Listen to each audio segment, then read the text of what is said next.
When a teen says something is on fleek, it's exactly like saying, that's rad. It simply means that something is awesome or cool. Another one is totes. It's exactly like saying, totally, just shorter. As in, I totes love going to the mall with Becca. Another word you might hear is jelly. Jelly is a shorter, better way to say jealous. As in, Chloe, I am like so jelly of your unicorn phone case. You don't have to speak teen to be a perfect parent. Thousands of teens in foster care will think you're, rad just the same. To learn more, visit adoptuskids.org. A public service announcement brought to you by the U.S. Department of Health and Human Services, Adopt U.S. Kids, and the Ad Council. This is the story of a very special woman. In a matter of seconds, she turned herself into a great mathematician or an entrepreneur. Her knowledge was limitless and still is.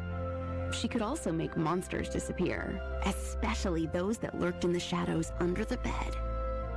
Once, this woman put back together a teenage girl's broken heart, which had been shattered in 1,000 pieces, just by giving her a bear hug. She masqueraded as a regular person at work, but as a superhero at home. Everyone knows her as Gabriella. I still call her Mom. Your hero needs you now, and AARP is here to help. Find the care guides you need to help, complete with tips and resources at aarp.org/caregiving. A public service announcement brought to you by AARP and the Ad Council. This is James Salcedo, host of Salcedo Paranormal, and you're listening to the Troubled Minds Radio Network on KUAP Digital Broadcasting.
welcome to the Exile Minds podcast with me, the famous Liam Martin, or will be one day.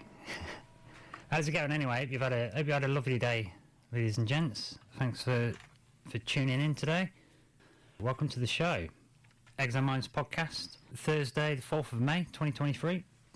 Yeah, we've got a follow-on show today, a part 2 from a previous episode. I wanted to do a kind of two-parter on a particular topic there we covered in the last show, the ancient wonders of the world. We had a quick overview, and then there was another candidate for a possible 8th wonder in Nam Madal, known as the Venice of the Pacific in Micronesia. But crystals came up in this, and because of some of the basalt crystal on these islands that were made. So the old crystal thing, I've talked about crystals before. I wanted to do a crystal schools show, didn't get around to doing it. I was trying to find this particular book, the Crystal Schools book, had a bit of a story that went with it. But I still wanted to do a touch on crystals, because having looked into this, doing this Crystal Schools show I was preparing, I found out a whole bunch of stuff out about crystals, interesting things of the use of crystals through history. And crystals got a bit of a mystique. I find it interesting that with looking at the ancient wonders, and then a candidate for the 8th one had basalt crystals. I felt like doing it. We need to delve into this and go into the past use of crystals in history to perhaps give us some clues about what are the possible uses, and see some ways that they've impacted us. Because crystals are used in a lot of electronics, and if people realise quite how much, and so I thought, well, let's have an overview then, and look at the use of crystals, because they seem, got me thinking about crystals. Seems both futuristic as a technology. We kind of see it in sci-fi movies and alien spaceships and stuff. So it seems kind of futuristic, but also they're old, aren't they? Some crystals are older than us, and they've been used throughout history, and so it's like it's both futuristic and past stuff. Also, as we're doing radio, I should start there, because radio actually uses crystals. Electronics technologies use a lot of crystals, and so since this is a radio show, Troubled Minds Radio Network, KUAP, and since they're doing radio, and we're talking crystals, let's have a look at how that works, because radios, almost every radio, we've got an article here from urgentcom.com. It's kind of a funny name, actually. I quite like that. urgentcoms.com, .com. No, that's not the website. Yeah, links in the description. But yeah, anyway, almost every radio has a crystal oscillator, according to this article in urgentcom.com. So the article begins. Crystal clear. Almost every radio has a crystal oscillator. Here's how they work. It said radio receivers and transmitters both require a precise frequency reference, and this reference almost always is provided by a crystal oscillator. A crystal oscillator is an electronic circuit that uses the mechanical resonance of a vibrating crystal to generate a sinusoidal electronic signal at a very precise frequency. Going to create a sine wave at a very precise frequency. Okay. The translation by certain materials of the mechanical impulse to the electrical oscillator is called a piezoelectric effect. The most common type of piezoelectric resonator is the quartz crystal. Electronic circuits designed around them are called crystal oscillators. Piezoelectricity was discovered by Jacques and Pierre Curie in 1880. The first crystal-controlled oscillators were constructed at Bell Laboratories in 1917 by Alexander Nicholson using a crystal of Rochelle salt.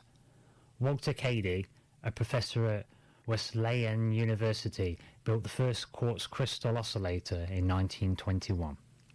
By 1926, quartz crystals were used to control the frequency of AM radio broadcast transmitters and were widely used by amateur radio operators.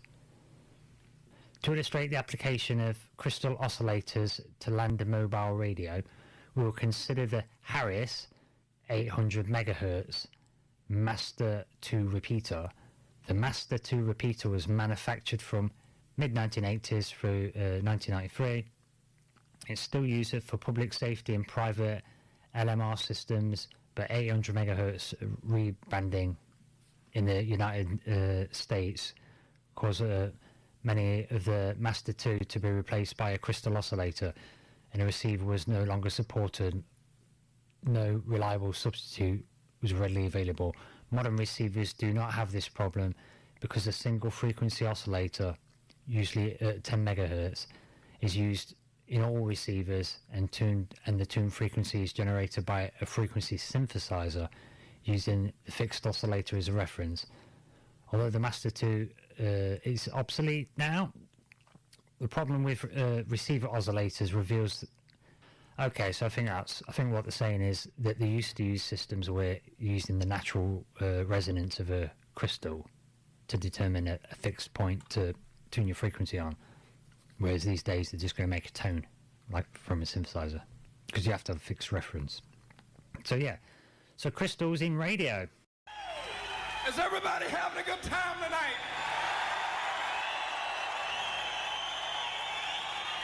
Right now, I want you to reach down in the bottom of your pocket and the bottom of your purse.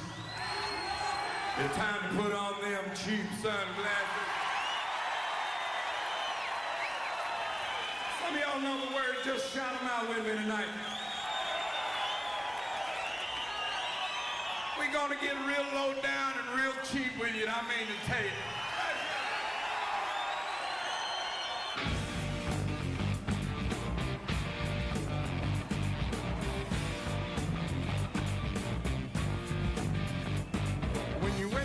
In the morning and the ladies hurt your head, the first thing you do when you get up out of bed, you hit them streets are running and try to beat the masses. Go get yourself some cheap sunglasses. Oh yeah, oh yeah, oh yeah.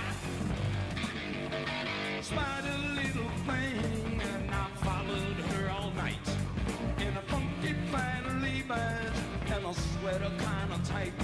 She had a West Coast skirt that was sweet as molasses, but what really knocked me out was a cheap sunglasses. Oh yeah, oh yeah, oh yeah.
Yourself some cheap black frames with the glass so dark they won't even know your name, and the choice is up to you, cause they come in two classes, rhinestone shades of cheap sunglasses. Oh yeah, oh yeah, oh yeah.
She's a good girl, loves her mama, loves Jesus, in America too. She's a good girl, is crazy about Elvis, loves horses, and her boyfriend too.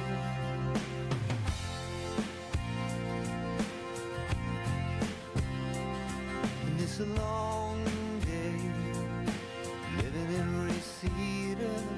There's a freeway running through the yard, and I'm a bad boy, 'cause I don't even miss her. I'm a bad boy for breaking her heart. And I'm free, free falling. Yeah, I'm free, free falling. Now the vampires walking through the valley move west down Ventura Boulevard, and all the bad boys are standing in the shadows, and the good girls are home with broken hearts. I'm free, I'm free falling. Yeah, I'm free, free falling. Free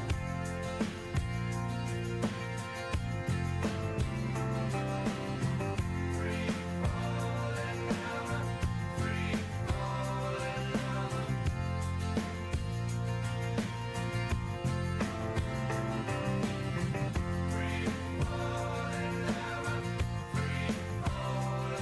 I wanna glide down over Mulholland. I wanna ride her name in the sky. I'm gonna free fall out into nothing. Gonna leave this world for a while. I'm free falling, free falling, free falling, free falling. Yeah, I'm free falling, free falling, free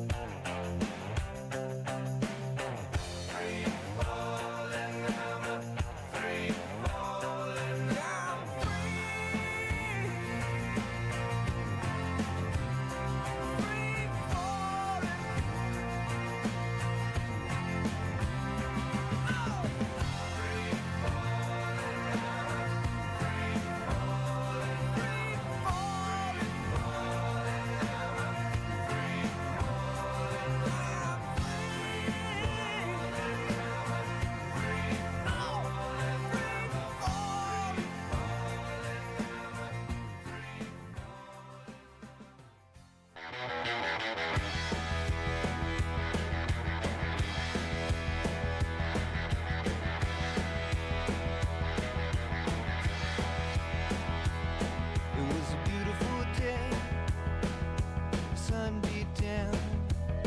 I had the radio on, I was driving. Trees went by, me and Del were singing Little Runaway. I was flying, yeah, running down a dream that never would come to me. Working on a mystery, going wherever it leads, running down a dream.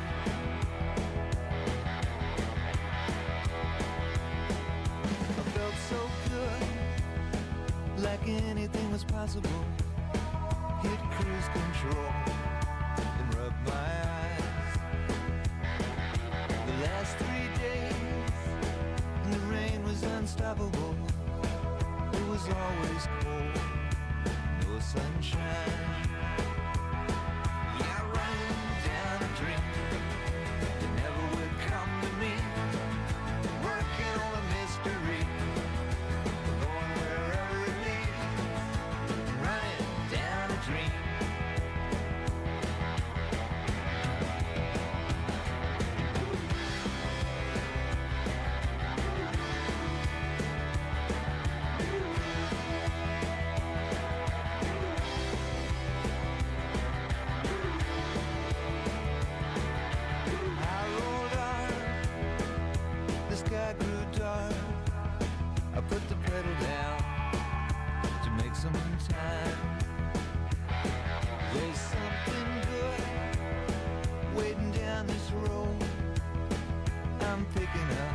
Hello, CD listeners. We've come to the point in this album where those listening on cassette or records will have to stand up or sit down and turn over the record or tape. In fairness to those listeners, we'll now take a few seconds before we begin side 2. Listen as the wind blows from across the great divide. Voices trapped in yearning, memories trapped in time. The night is my companion, the solitude my guide. Would I spend forever here and not be satisfied?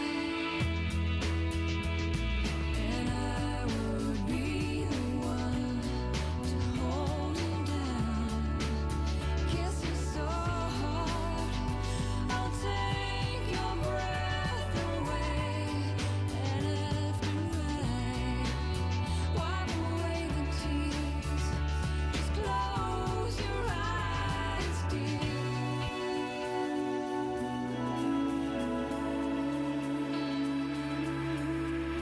Through this world I stumble, so many times betrayed, trying to find an honest word to fight the truth enslaved.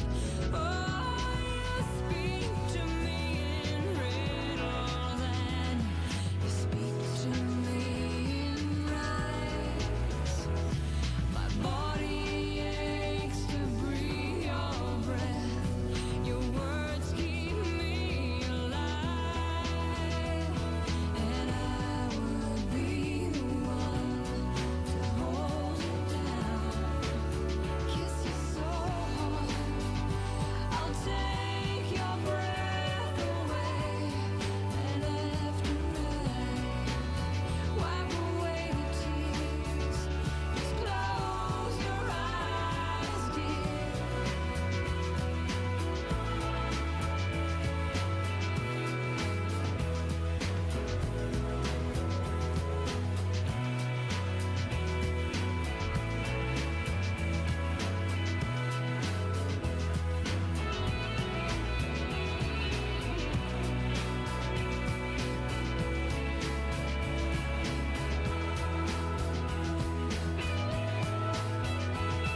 Into this night I wander, it's morning that I dread.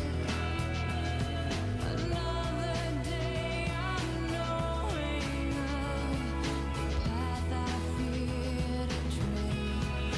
Oh, into the sea of waking dreams I follow without pride. 'Cause nothing stands between us here, and I won't be denied.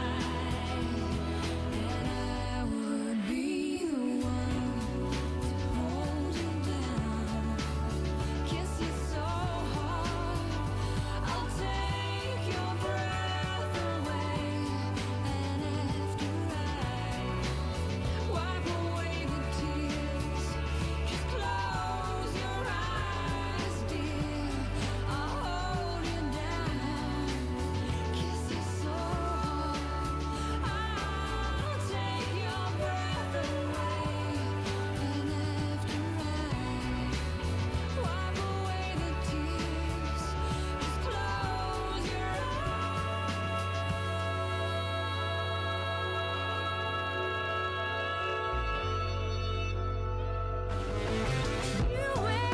Jake's good interview. kind of feeling inside.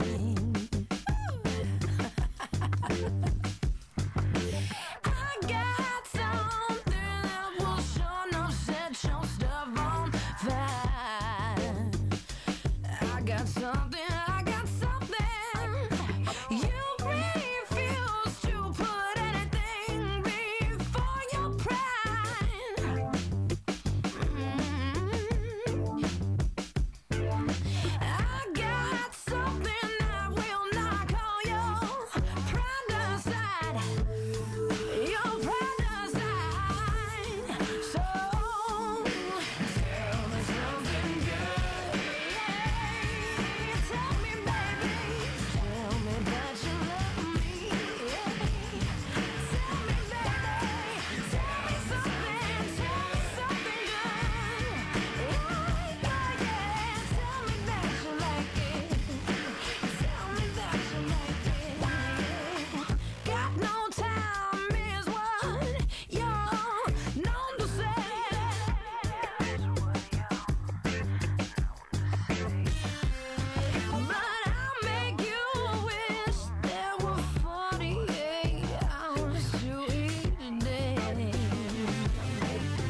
listening to BVRN, the Black Vault Radio Network.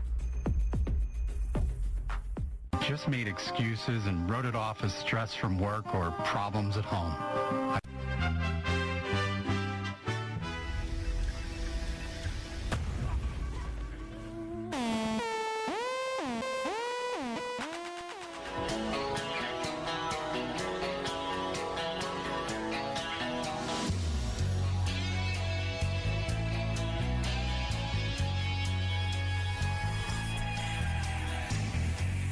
Prayers, it's a one, don't forget my son, to include everyone.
guy. I know a crystal guy. That's the elf. Elf on a shelf. It can be very helpful. Sent me some crystals from America with shipping, cheaper than going to the one 20 minutes.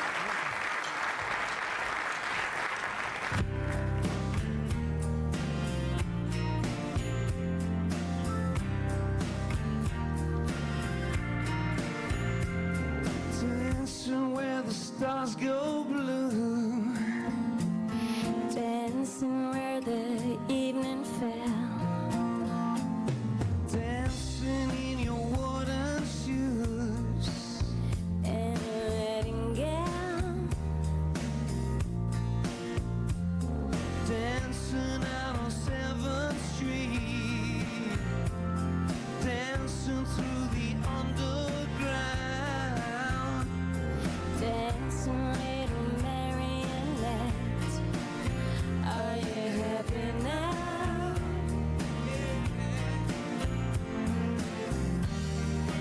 Where do you go when you're lonely? Where do you go when you're blue? Where do you go when you're lonely? I'll follow you. When the stars go blue, when the stars go blue, when the stars go blue. When the stars go blue,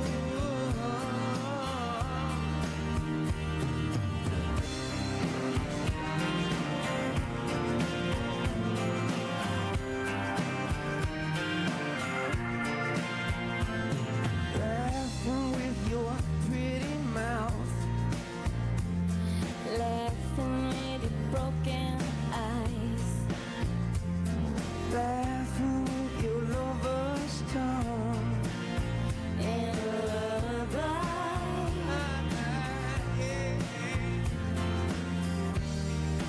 Where do you go when you're lonely? Where do you go when you're blue? Where do you go when you're lonely? I'll follow you. When the stars go blue, when the stars go blue, when the stars go blue, when the stars go blue,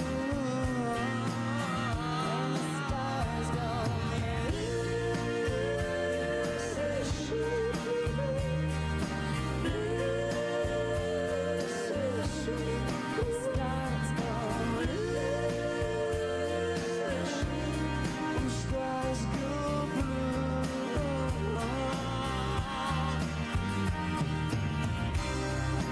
Where do you go when you're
views and opinions expressed in this program are those of the guest, speakers, commentators, experts, and hosts.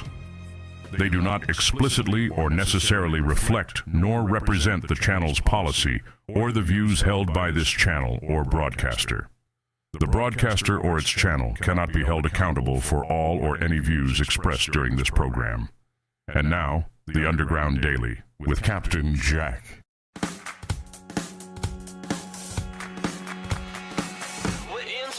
Transmission, 'cause we happen to know there's something that you've been missing.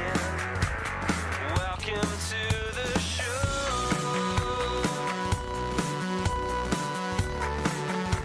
We're all set to go, so come on. Why do you want to hear first? Bad news of the world. We hear the words say, so disconnect your brain. Hey boys and girls. And now, once again, your host, Captain Jack. Hey boys and girls. You're all truth of the world. This is a little different. I'm not used to this, but boy, does it feel good. Being able to broadcast in the night time? Come on. That's my jam, baby. I've been doing that for most of my broadcasting career. So it feels really good here to be here at in a dark room, surrounded by the monitors, and doing something a little bit different here in the night hours. And boy, man, we got a good one lined up for you. I'm going to explain to you why we're doing something here late at night. Okay. Last month we had a fantastic guest on, which was Vince McLeod. And we had a great conversation. And unfortunately, because of the fact that we're in the process of also testing the FM transmitter uplink audio connections, we had some overlap with the signal, and it kind of ruined it didn't ruin the subjects or the content, but it did ruin the listening pleasure. So we decided to get together and do it again, but this time we wanted to have the co-host of Alt Center podcast, which is Julian Crawford, join, because Vince and Julian do Alt Center podcast. They've got an amazing background. These two guys are a powerhouse together because Vince operates VJM Publishing, obviously, and he has a master's degree in psychological sciences, and Julian is a political commentator and author of from Nelson. He studied at the University of Otago and has a diploma in journalism, and they both can be heard, like I said before, as Alt Center podcast on Rumble. And so, quite frankly, it's an honor and a pleasure to have them both on with me tonight doing this kind of impromptu thing, because we were just going to pre-record and then release it on Wednesday, but I couldn't do it because looking at the subjects, there were so many subjects of news and things going on that, quite frankly, if we left it until Wednesday, they're outdated. So let's get the guys on. Here we go. Vince and Julian, welcome to the program.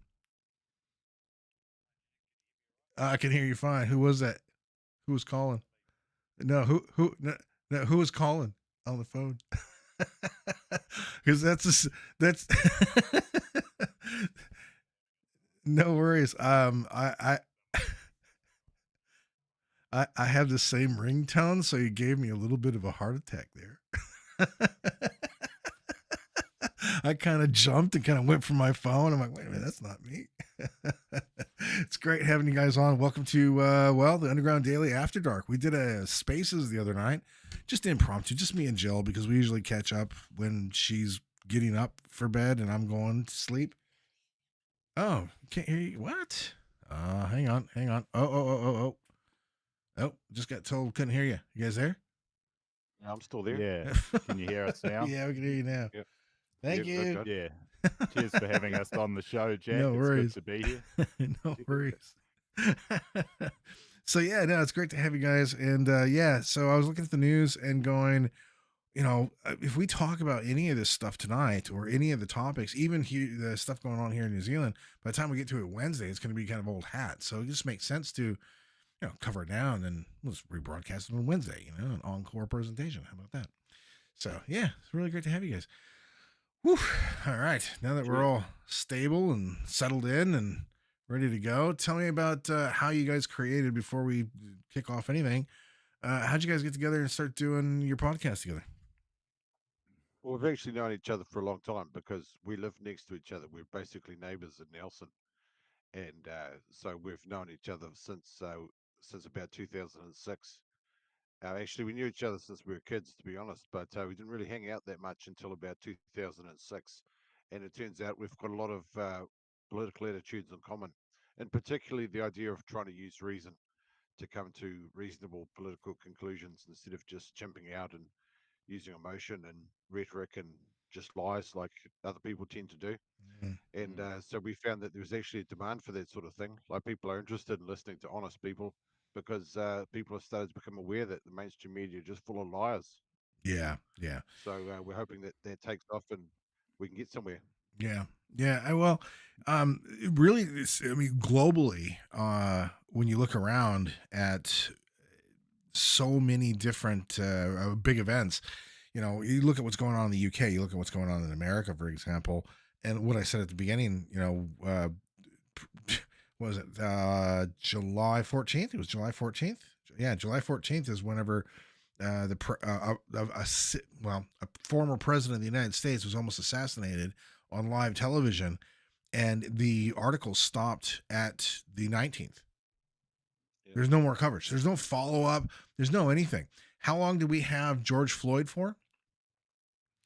How long did we have, how long did we have the Jesse Smollett story? I mean, we had ABC sitting down with him, talking about his story and what he went through. It went on and on and on and on to do exactly what you just pointed out, drive emotion, right? So yeah, you hit that one on the head. Amazing how quickly it fell out of the media cycle, and of course, things like Russiagate, where they pursued Trump for years about his alleged ties to Putin, and they had that on the news every day. But of course, this got dropped very quickly when it's a huge historical event, and of course, it could have dramatically changed the election if the assassin had been successful, of course. Oh man, it would be a very different day. I don't think that they would have taken Joe Biden out of the race. I think they would have just left him in as, things is operation as usual, business as usual. But the fact that they missed, they needed to do something dramatic. They needed to do something dramatic because whenever it comes to the politics of the United States, the way this works is every time there could be bad press in any way for the left, they do something big to distract from it, right? They always have something ready to go. They always have a panic plan ready to go. That's why whenever you saw a big news stories come out about Hunter Biden and his laptop and the fact that it's real, let's just go there. When they were saying that it wasn't, boom, the next day they'd come out with an indictment about on Trump, and it was like clockwork. Every time they had a mass something, they would come up with a bigger something. You know what I mean? I find the most insane about the Trump assassination is that there's been almost no investigation into the shooter's motives. They haven't asked what made him decide to do this. They haven't looked if there's been a diary that he's kept or a social media profile. They haven't asked any friends of his. They haven't asked any family of his. There was just one report that said he was definitely a conservative, which seemed to be placed in order to deflect blame from the Democrat side. Yeah. And then we heard nothing more. It's just like, oh, well, assassinations on Trump, that's just a natural phenomenon like the weather and like mass immigration, just something no one can do anything about. So we just move on and pretend it didn't happen. Yeah. Yeah. We got a lot of people. I want to just recognize all the people in the chat room tonight. We see you guys out there. I'm going to be monitoring the chat. So you guys, if you got questions or anything you want to comment on, feel free to do so. We also have a possible way for you guys to come on in and join us. If you're not shy about being on camera or something like that, there is a way that we can do that. We'll cover that one slowly, shall we? Never know what you can wind up seeing here in the middle of that. But yeah, you know what? You're absolutely right. Everything's just kind of gone away. They haven't talked about, well, there's been some, when this came out, I have a, I want to tell so much more of this story, but it's very difficult because the person that's actually doing this has asked me not to. So I'll just say that there is information that was coming out of some of the most far left extremist groups that from the very beginning, the individual that was involved in all that was connected to these, the usual groups, right? And that there was payments being made where he could move around. He was at every different rally out there and riot. I mean, there was definitely connections there, and that came out. I mean, it wasn't even my secret connections, but I mean, those connections kind of came out right away. But it was confirmed by the people involved in the Antifa groups that that was absolutely true. And we didn't find out about that with mainstream media until like 2-3 days later, and they briefly covered it and then moved on. Oh, absolutely. Because they tried to portray him as a Trump supporter, as you mentioned, but it wouldn't be surprising at all if he was part of these Antifa networks. But the real big question is the lack of security from the Secret Service, because there's even a video where the police said they told the Secret Service to put someone on that building, and they didn't. So what's the deal there? Just because someone's in Antifa doesn't mean there couldn't be deeper connections with this whole Secret Service, and the fact that they've failed dramatically. Well, I believe we've seen in the past where if you go back to the Boston marathon bombers, the two brothers, they were groomed by the FBI for about 2 years before they carried it out, right? And they always felt disenfranchised from America. They said they felt disenfranchised. They could never adapt. They could never fit in. It came out later in documents that the FBI, those were the things that the FBI would say to them. I mean, you don't really feel right here, do you? In their quote unquote interrogations with them. And it's like that every time when these big incidences happen, that the FBI always go, oh yeah, they were known to us. They were known to us. And this goes all the way back to the Olympic bombing in Atlanta, Georgia, where they framed it. There's a bomb that went off. There was a security guard that was working the grounds, found the explosive, alerted the authorities.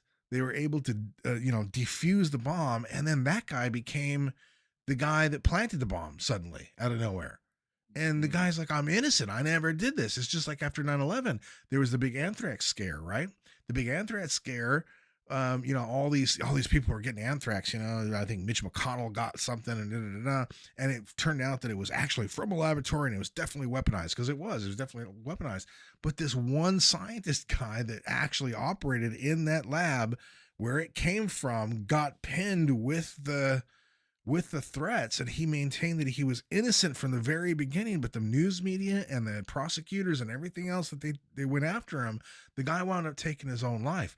That was just a fall guy. That's exactly what they're doing with Trump. It's a little bit more overt now, because we're all going, oh, I see what you're doing over there. I see you, but they're just doing it anyway. Yeah. Well, the thing that they've already shown from Pim Fortuyn, who was shot dead in 2002 in the Netherlands, is that the anti-nationalist side, the globalist side, they're willing to kill you. If you stand up against them, they are actually willing to kill you, because they killed Pim Fortuyn. And so their attempt to kill President Trump, that's not actually anything out of the extraordinary. Yeah. That's something that we could have already predicted from their previous behavior. Yeah. And I don't think people realize how serious it is, that if you stand up for nationalism, if you stand up for your own people, your own nation, there are many out there who'd be willing to kill you just on the basis of that alone. Yeah. That's absolutely. It also gives you a very clear view of how dark um, the deep state of the United States is. And a lot of people go, oh, well, that's in America, right? America's effed up, right? It's America, America.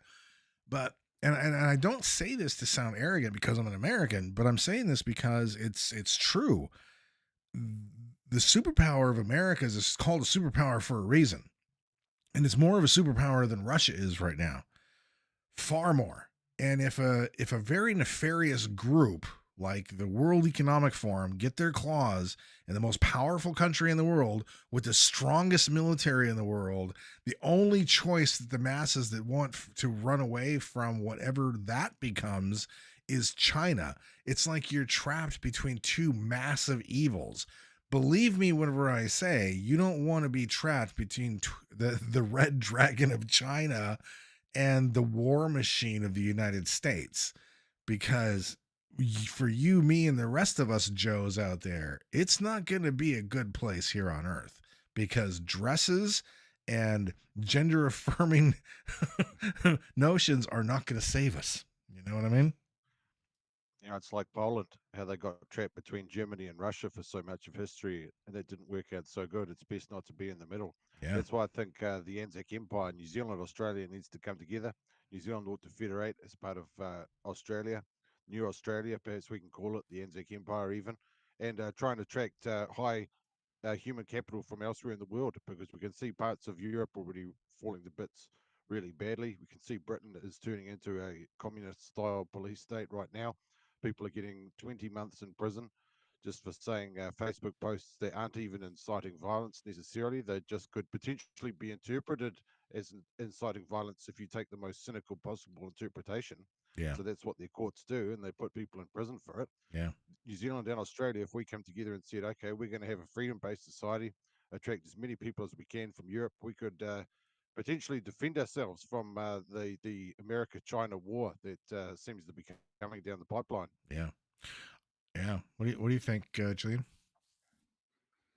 Yeah, absolutely. You don't want to have to be taking sides in a lot of these conflicts. And I mean, I've felt the same way about the Israel-Gaza conflict as well, because, it's not really it's a lose-lose situation, isn't it? When you've got superpowers like the US and China, and, China's got the social credit system where they have the ability to have a totalitarian state where they can prevent you getting on the train and using public transport if you've said something on social media that the authorities don't like. And now we're seeing the same thing in the UK, where releasing 5,000 violent prisoners to make room for people who are arrested for social media posts. And they're even threatening that Asian gangs will be waiting for them in prison because of their so-called participation in the far right nationalist protests. Yeah.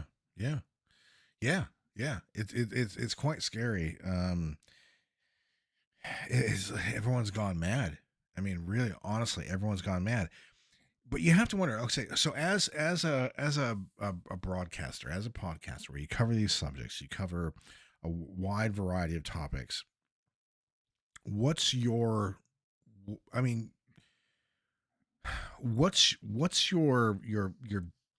moment to where you want to go, I'm actually getting through? What is it that you can say to people to where you get people to go, okay, I see this is happening. How can we change it? Because doesn't it feel a little bit like, we can sit out here and talk all day long. We can talk to we have no more lungs in or no more air in our lungs and our faces are blue, but is it making a difference? Is it going to change anything? Or are we just raging against the storm pretty much?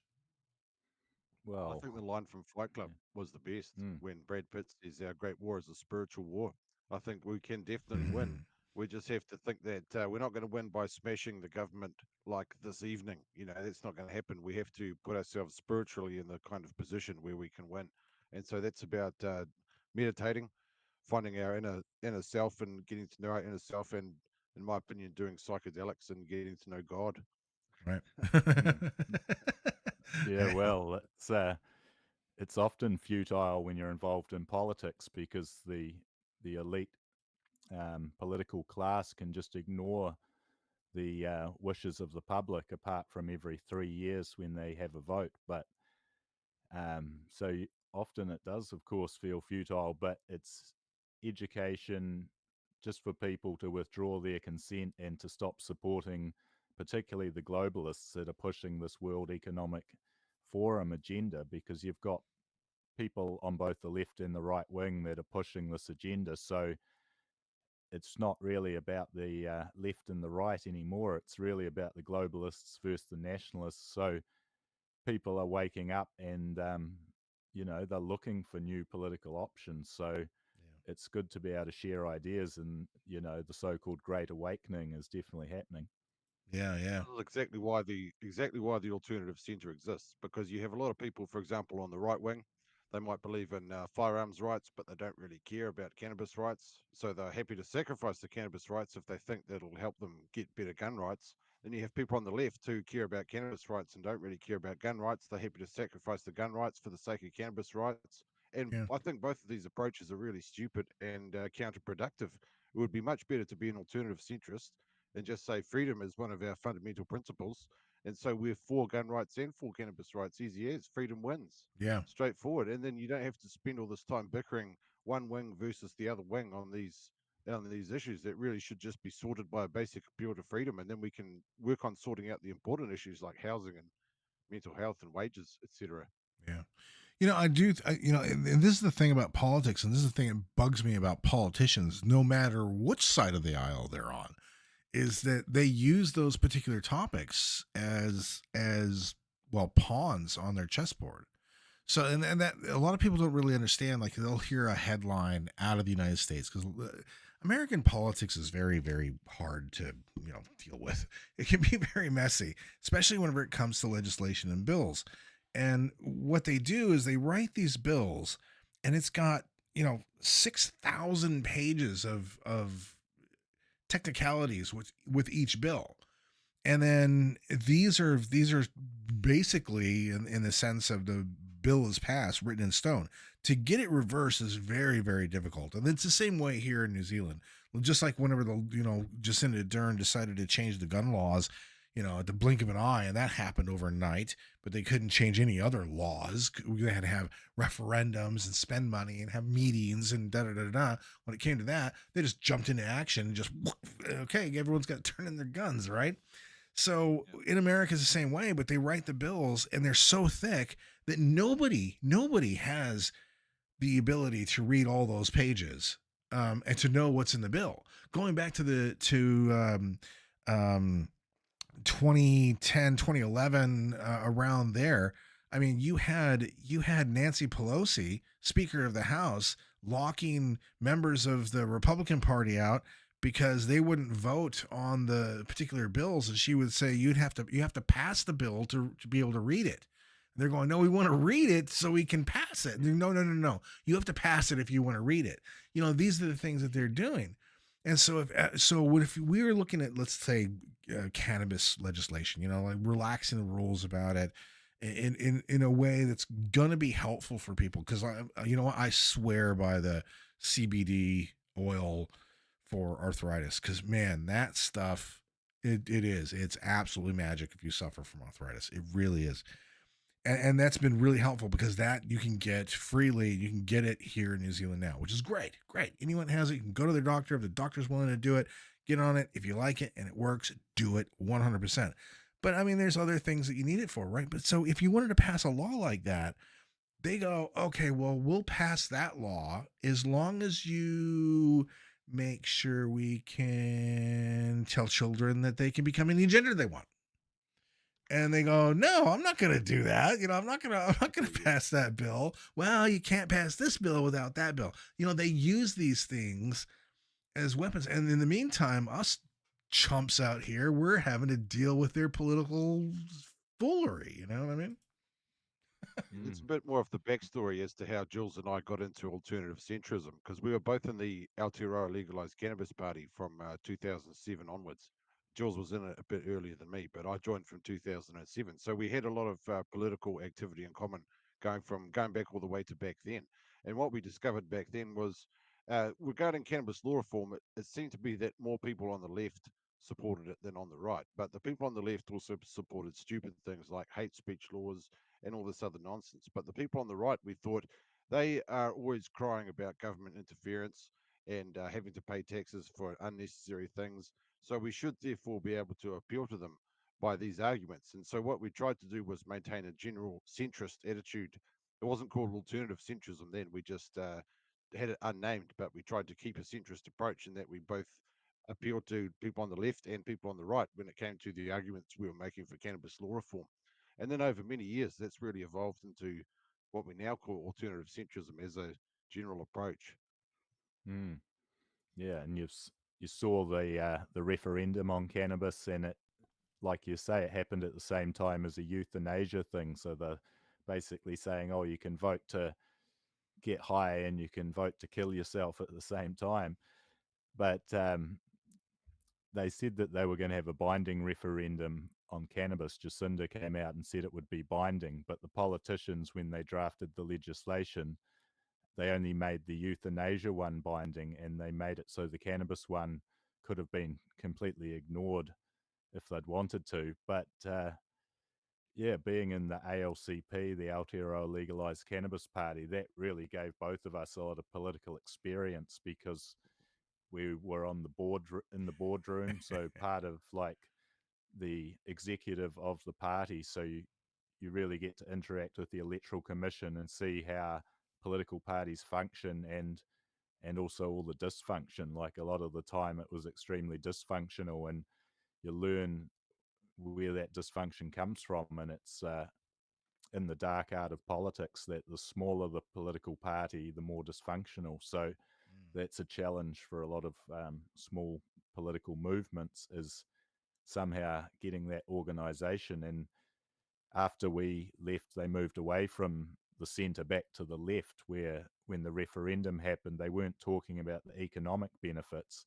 They were only talking about how it was racist to keep it illegal. Yeah. Yeah, I know. I mean, it just blows my mind whenever they make those particular kind of statements. It's like the monkeypox thing, right? It's just so dumb because they're like, in order not to be racist, we're changing the name monkeypox to mpox. And to me, I just kind of like shrug, like, why would that be racist unless you equate black people to monkeys, which makes you racist, you know? I mean, the name behind it and why it is the way it is medically relevant, right? It has nothing to do with anyone's skin color, but somehow they associate it with that. So, yeah. So, if you don't pass the legislations to make cannabis legal, then you know what I mean? You see where I'm going with this? It just doesn't compute. And these are the people that will point at you. Racist. Yeah, these are the people who will point at you and call you racist. About it. Yeah. In Clown World Chronicles, people are always really neurotic about the possibility of being called racist. They're just terrified that someone might call them a racist. And so they're stepping on eggshells all the time, watching everything they say, making sure they don't say anything that's potentially got any racist interpretation at all. And it's really quite frightening to see someone caught up in this neurosis, which really is just a mental illness. Right. I like if someone called, I said, dude, this is my equivalent of whenever the telemarketer calls your house and you pick it up and they go, hi, I'd like to talk to you about da da da da da. And they go on their big spiel and you just go, I'm sorry, could you say that again? You kind of broke up there in the middle. And you do that like 5 or 6 times and then they finally hang up. So when people call me racist, I just go, well, what kind of racist do you think that I am? I mean, how do you think that I feel about the Bondi monks? Something obscure like that. It's like, which kind of, I don't really like white people, to be honest. Something like that. And it just makes them go, you're right. And they just break down because they have this lens. If you're going to be racist, it's about this particular group of people, and that's it. It's like the war in Gaza, right?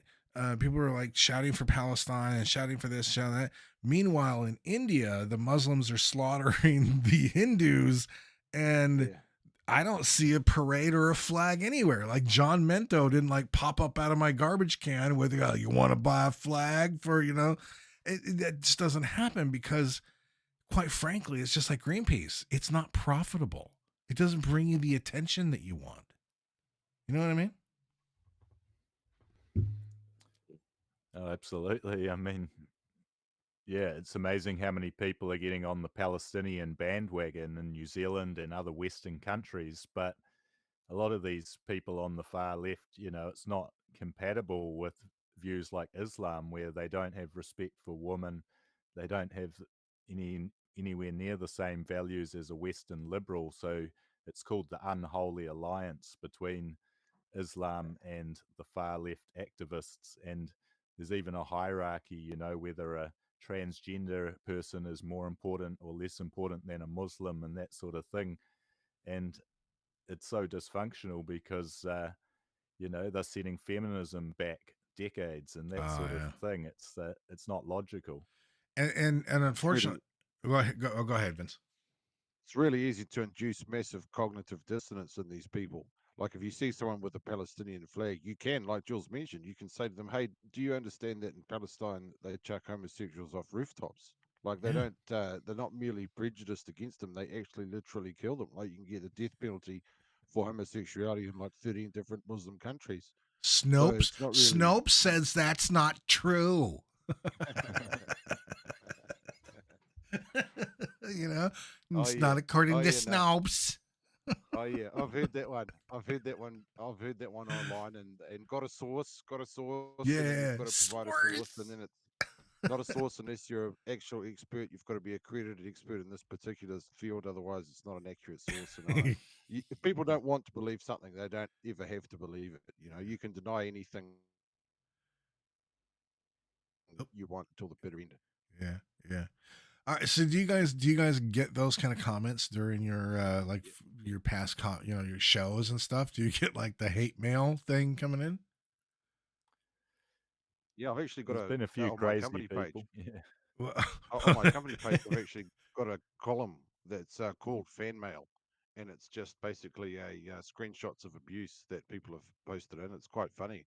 That's going back years to when I was on Facebook. Right. So yeah, people post in and call you all sorts of things. Usually like they think you're some sort of terrorist. Yeah. Nazi. Yeah. We had someone call us racist, didn't we, when we were doing our live streams, but we've been doing pre-recorded shows recently, so we need to get back into the live comments because that's always interesting. Did the guys and this is tongue in cheek, so follow my lead. Did the guys' names start with Rawl and sound like Rissel at the end? I'm not sure. Not sure. Because I usually get hate mail from that guy. Right. Yeah. Moving on. Anyway, if you know, you know. Let's just put it that way, shall we?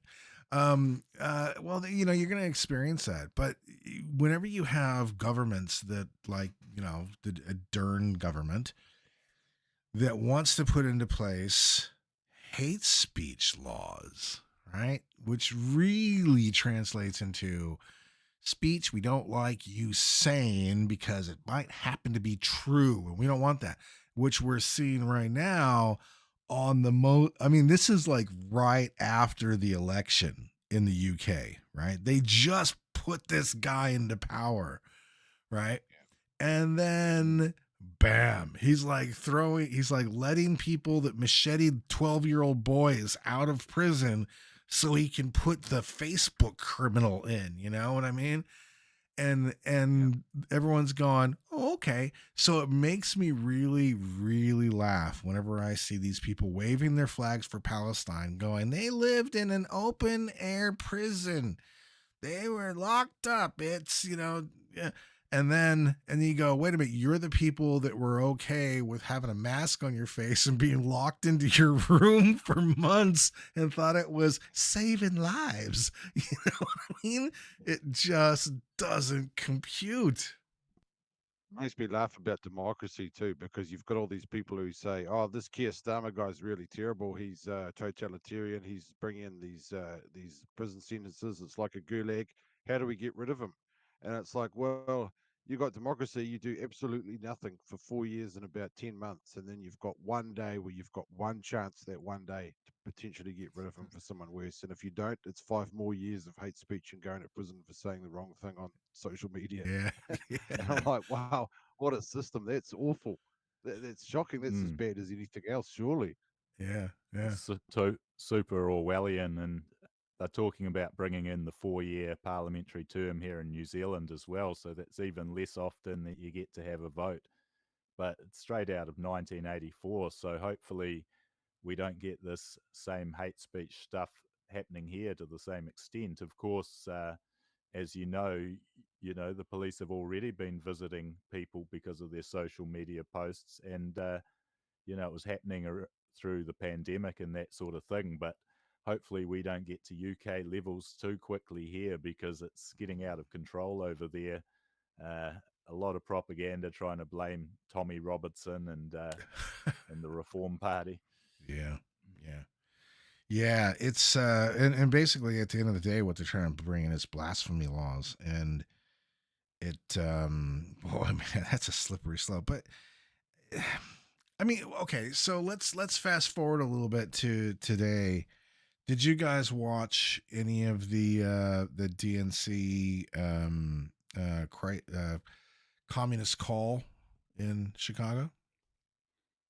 Yeah, I saw some of it on the first couple of days. I didn't see anything today. Was there any highlights? Well, we covered the first day, like the opening day, and we had live feeds from like around the area, like the Palestinian protesters and stuff like that. We had that going on. Like before the broadcast started, we covered that. And that was really interesting because of the fact that they're out there, they're broadcasting live. These people, and I know Chicago quite well, that area, in fact. So I knew where they were starting from in the park, and then where the route they were going to take and everything. And I got a message in the morning from a friend of mine that lives in Chicago that works in the city, and it says, "You'll never fucking get, you never believe this shit." They've got the riot police trained officers coming from all over the country, right? All over the country, or all over the state rather. And they've got directives for the media to cover the protests for the first day to show that we want something done. And then the rest of the week, they're gonna tell the protesters that they're gonna work with them, and they're gonna move them on and get them to move away and go protest, somewhere else, which turned out to be the Israeli consulate or the Israeli embassy, right? But it was all planned. It was all a setup. The whole thing was a setup. And so then they're going, okay, so the protesters did what they wanted. Right now, a video just came out recently of them going, trying to appease them, trying to honor what they said they would do. And they're going, will you have a Palestinian person go up on the stage at the DNC? And they're going, no. And it's like, Oh, it's bizarre, isn't it? yeah, yeah. I couldn't believe there was such a huge protest of left-wing people protesting against the Democrats, because are they really actually protesting against them, or are they for them? Because, it sounds like it's all being coordinated to make it look like Kamala has successfully cleared the protest and appeased them. So it'll be interesting to see if there's any anarchists that just go rogue and continue rioting. Oh, yes. Well, go ahead, Vince. I heard there were 74,000 Antifa in Chicago. Yeah. Potentially looking to riot regarding this DNC. And I thought, if all these people think that Kamala Harris is not left-wing enough, and Kamala Harris has been called a communist by so many other people, then that tells me that we're not going to see any kind of reconciliation between the left and the right over the next 4 years. We're going to see a lot more fighting, a lot more violence, like we saw in the Floyd riots, as you mentioned, in the after the Ferguson shooting. Yeah. And she's the most far left person. When she was in Congress, she was the number one most far left radical, even further left than Bernie Sanders. So yes, you'd think that they would be happy with her. Yeah, yeah, it's interesting because a lot of these individuals, they're not even voting on policy or historical. I mean, she's been in power for 4 years, right? She's been vice president. I mean, what was Joe Biden's response? I mean, literally, if you go back last month, you look at Joe Biden's feed, he's got a post on X. Well, it's not him, clearly. It's Janine Pereiro, whatever the hell her name is, Fuzzyhead. She's posted up on Joe Biden's thing saying, on his X account, I want to make this perfectly clear. I am the president of the United States, and I am not dropping out of this race. Nick Minute, it's like, it's insane. And these people are completely driven by emotion to where it doesn't even affect them, where they just go, what? And I think the reason, and I don't know what you guys think, but for me, the reason for that is that they are so driven by rage and hate.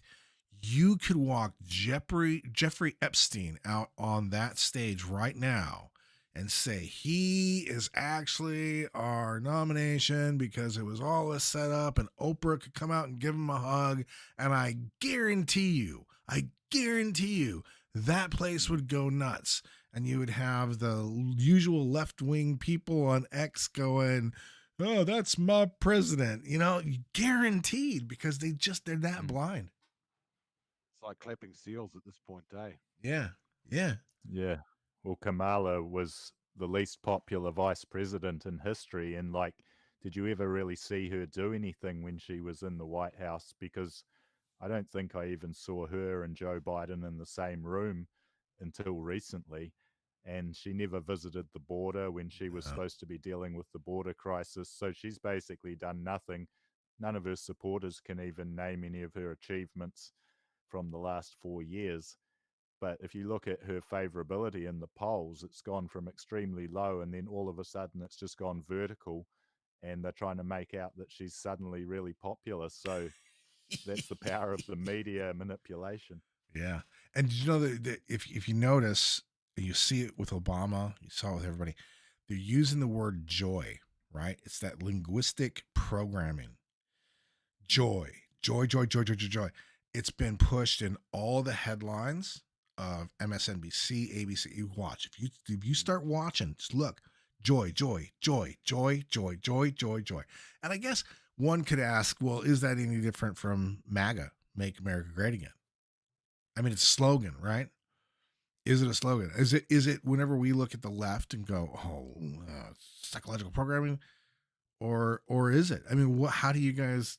Which part is it? Is it just like fighting the programming or accepting the programming?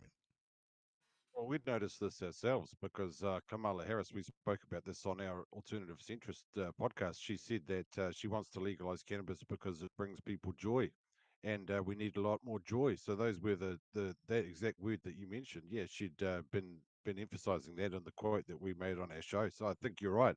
It is neurolinguistic programming. They want to associate themselves with the feeling of joy. That's why they repeat it. Yeah. They want the voter to look at Kamala Harris and feel joy. Yeah. And then go and cast a vote on that basis. It's very, very manipulative, but it's also very very vicious. That's why I find it so hard to respect it. Yeah. There's a lot of psychology to the way she speaks. If you watch some of her speeches, it's very unusual. Like she's talking very dumbed down to a 5-year-old or something like that. But then she's very self-referential, where she'll be like, I am here, I am a woman, I am wearing a blue jacket, my pronouns are she, her, I am talking to you today. So it's like she's going through and describing everything that's happening that you wouldn't necessarily talk about because it's just obvious to most people. Yeah. I may be able to load up some of these videos that I have. I've been kind of hanging on to them because I've, save them for elements and everything, but I've got a few of her and a few of the snippets from the DNC that I'll see if I can play after the break for you guys to kind of watch and comment on. But it is quite interesting that they rolled out an abortion van. Yeah. So people could get free abortions and free vasectomies at their rally within the same days as the blue moon that won't occur until what 2048 or something like that. And I was listening to Troubled Minds last night, Michael Strange's live show, and he was talking about this. And because he's like, okay, this is ritualistic, this is like moon, blood, moon magic and that kind of thing. And we know that the politicians have in the past participated in these kind of satanic or paganistic rituals and everything. Do you think that there might be something to that? I mean, do you guys think about that, or does it come across your radar? You're like, For it's sure. nonsense. I mean, that's exactly what it is. It's the modern day human sacrifice. And of course, most people don't see it that way. But when you talked about our battle being a spiritual battle, it really shows how evil the Democrats are, that they're killing babies outside their convention, because, that's associated with the dark side of the spiritual battle, And of course, it was because of Donald Trump appointing 3 conservative judges to the Supreme Court that they overturned Roe versus Wade. And this has just triggered these liberals, because they see the right to kill the unborn baby as just being such a huge issue for them. And for some reason, it's been normalized in countries like New Zealand to an alarming degree, often even late term. Yeah. Oh, I've seen some horrific photographs of people writing messages on their own body that are just like, I don't even want to repeat it. It's horrific. Yeah. Yeah, there's some seriously deranged people out there, but I think that just goes to show what the end of the cycle is like. This is the Kali Yuga. Our basic morality has disappeared, and we've just descended back into animal level. Most of us are just waiting for the collapse. I saw on Twitter today, a lot of people were saying they'd just be glad if there was a collapse, because the status quo just benefits the old, and the younger you are, the less you benefit from the status quo, and the more that you'd benefit from a total societal collapse and it getting rebuilt.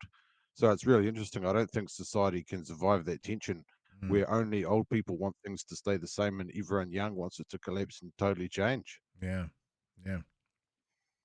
No, absolutely.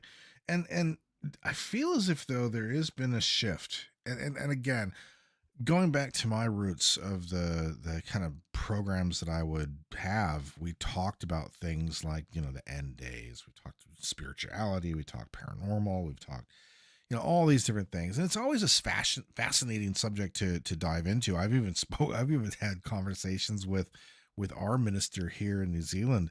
I mean, in fact, the first time I ever met him, I was kind of, we jumped right into that subject actually about a lot of that kind of thing. And he had some interesting views on it.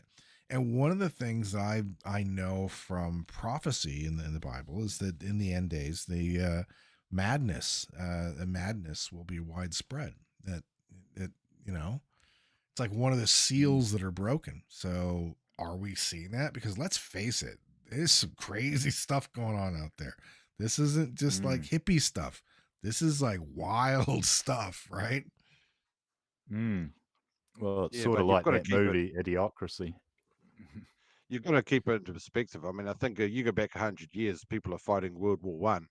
I mean, to me, that's orders of magnitude of crazy above what we're having to deal with right now. We really just have the aftermath of World War One, World War Two, that great nihilism that Nietzsche spoke about, following the death of Yahweh, the death of the Abrahamic God. We've got this big empty space that never got filled, and I think that we are finding a new way forward. I think there are new spiritual growths that you can see all over the place shooting up again. I think the void is being filled.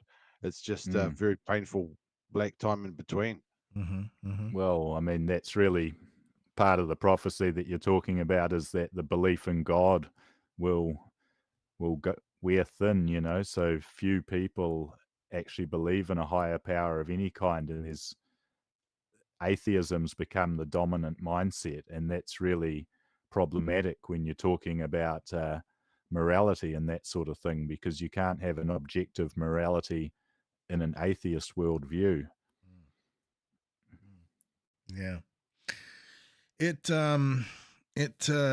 leads to some questions. You know, you think about World War II and the horrific things that went on there. Now, just take scoops of our. Okay, so we sent millions of young men to go and die on the battlefields. Right, young men, different ages. I mean, it was horrific. Even if we go back to Vietnam, you know, there are people who are like, no, I don't agree with Vietnam. I'm not going to go. Right. A lot of people sent there, not anywhere near what was in World War II, clearly, but Vietnam, still a lot of people died. But imagine that half your population of men to send off to war to fight a particular evil decide they don't want to. Like, you think of the draft dodgers and things like that, you know. Imagine that on a larger scale when you have very small populations of men anyway. I mean, you're going to be overrun. I mean, let's take a look at the UK right now. I think there's a reason why they're going, you know what? We're kind of overrun by Islam right now. And if we went to war to try to push it out, we would lose everything. So it's better to play along. Could that possibly be the case? World War III is going to be lit. Let me just tell you that right now. I'm just kicking the can down the road, though. They're not actually solving any of the problem. They're just making it bigger for their children and for their grandchildren. I think Islam now is about 6.77% in Britain, and you see the problems they're already having. 19,000 children getting raped a year by Muslim grooming gangs.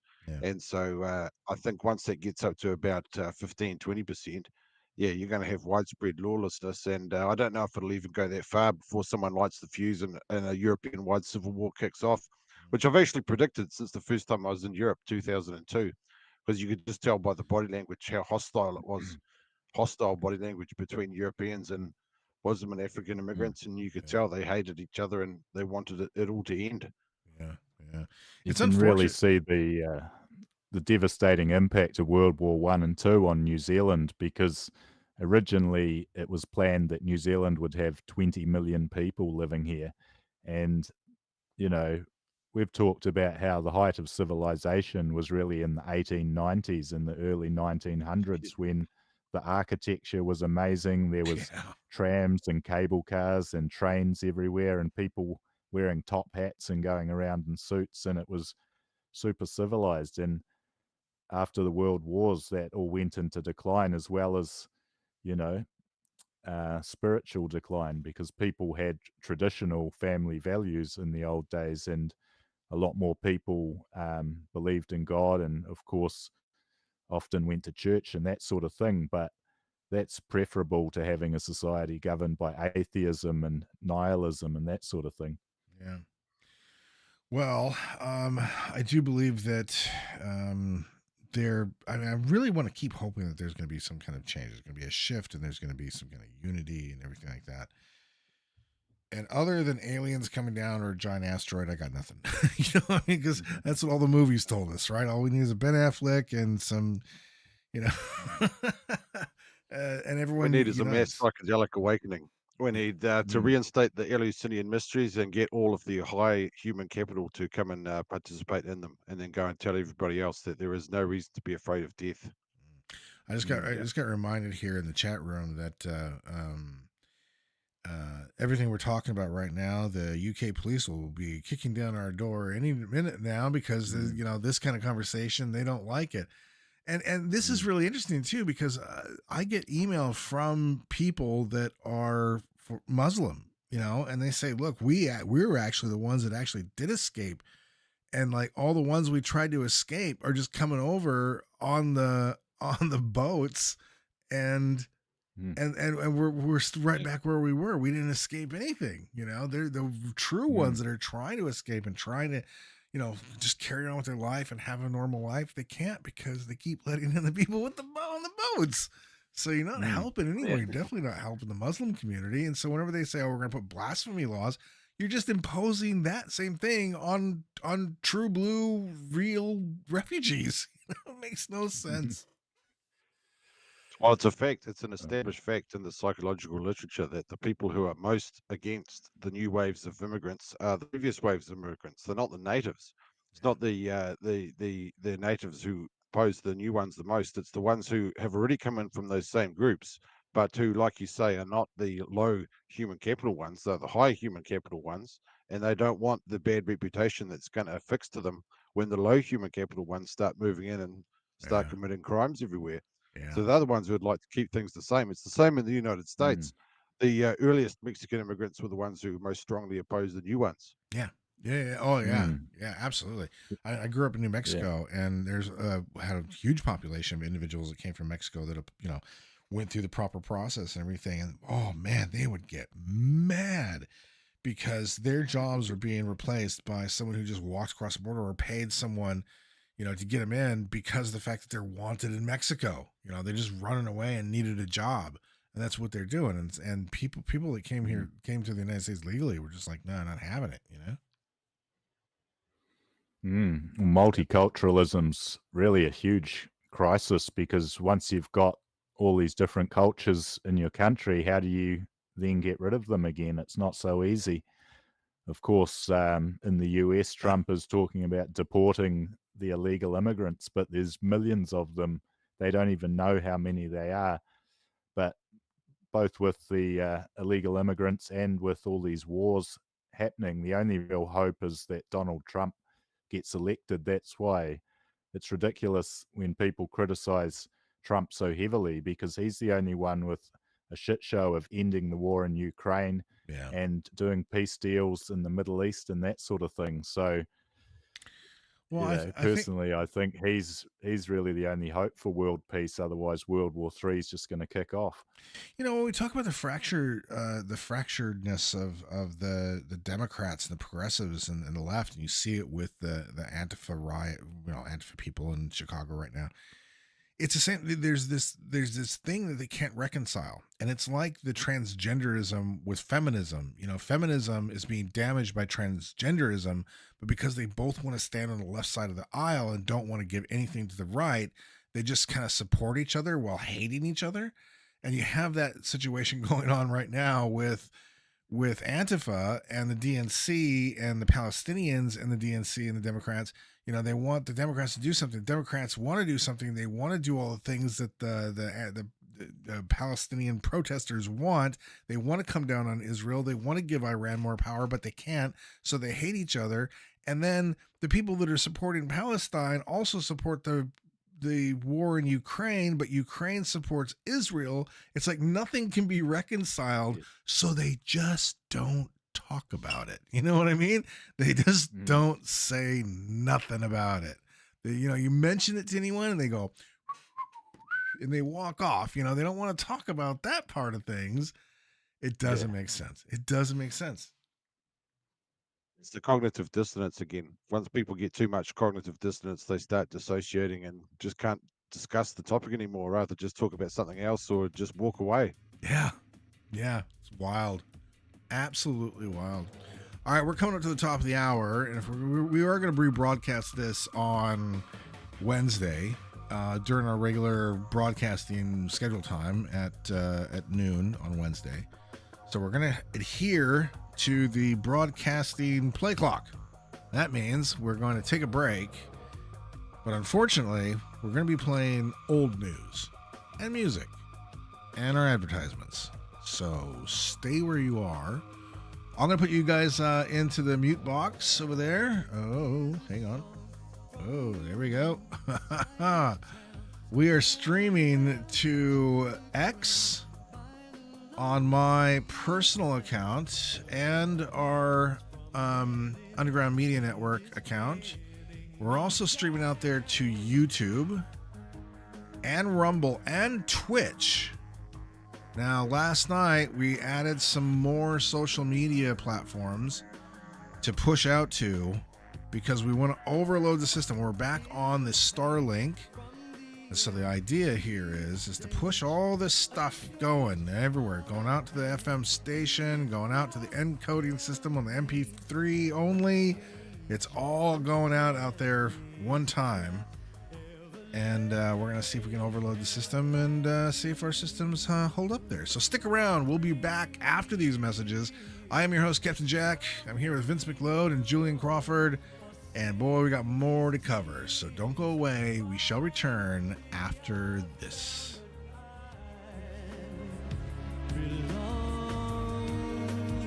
Hold tight. We will be getting back to Jack after these messages.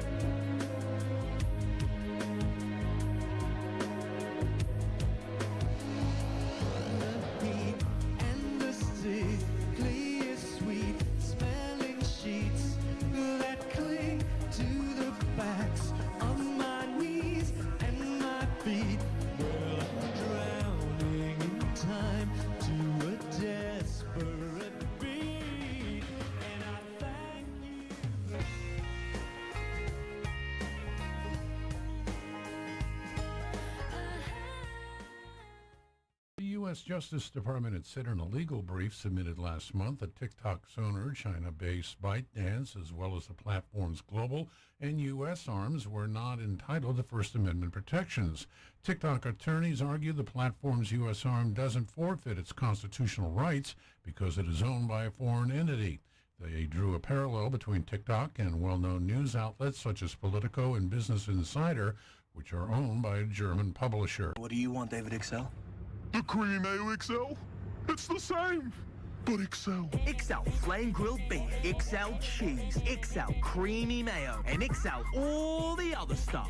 BK's new creamy mayo XL. DNC organizers say today's theme is a bold vision for America's future. Featured speakers include Vice President Harris's husband, Doug Emhoff, Illinois Governor J.B. Pritzker, former First Lady Michelle Obama, and former President Barack Obama. As the Democrats meet here in Illinois, the Trump campaign continues to visit battleground states every day this week. Their focus today is on crime and safety. Greg Clugston at the Democratic National Convention in Chicago. I'll be here to hear what's on your mind. As an adult, kids want to know you're listening to them, but they also want to listen to you. When it comes to alcohol, they want to know your expectations and how and why to avoid underage drinking. Talking early and often about it in everyday conversations reinforces your message and keeps lines of communication open. For more information, visit underagedrinking.samhsa.gov. I'll be by your side. Hey, small spender. You don't wait for rainy days to save, do ya? Spreading your dosh like sunblock. Swimming in savings, bathing in bargains. Slip, slop, save.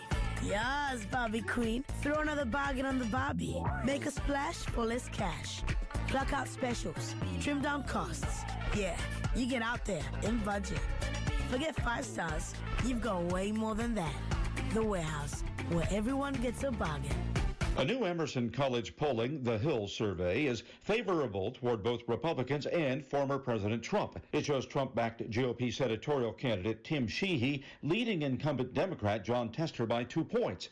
Tester's seat is one of a handful Republicans hope to flip from blue to red in November.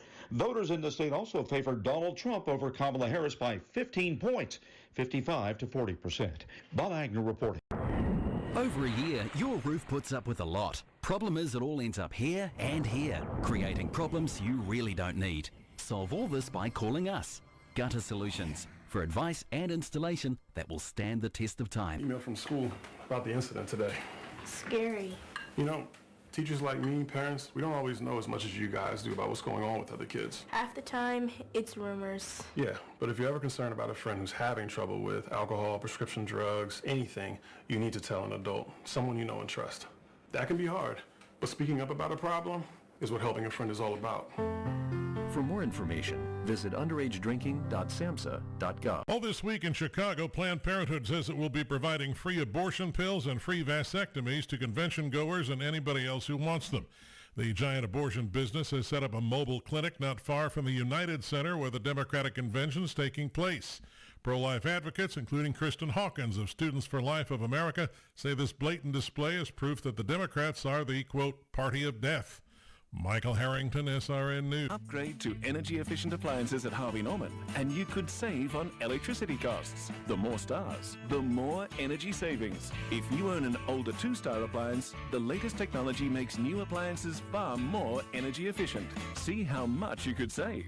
Find the perfect appliance for your needs. Talk to our knowledgeable staff in-store. The more stars, the more energy savings. Upgrade to energy-efficient appliances at Harvey Norman now.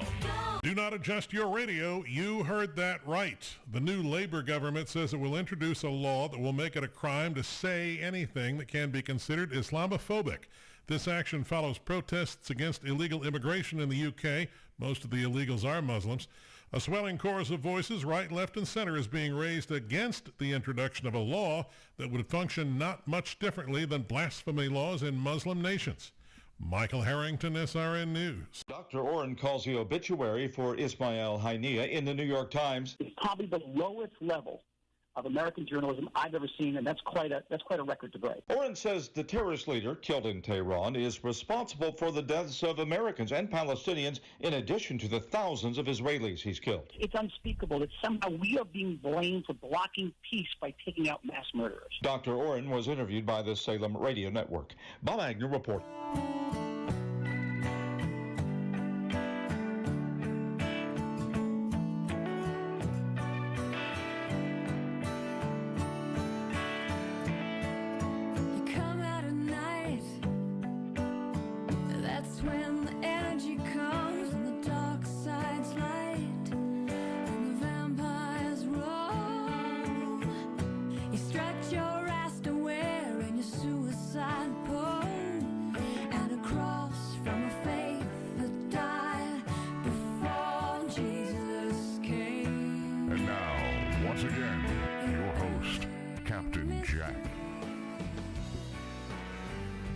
No, we are.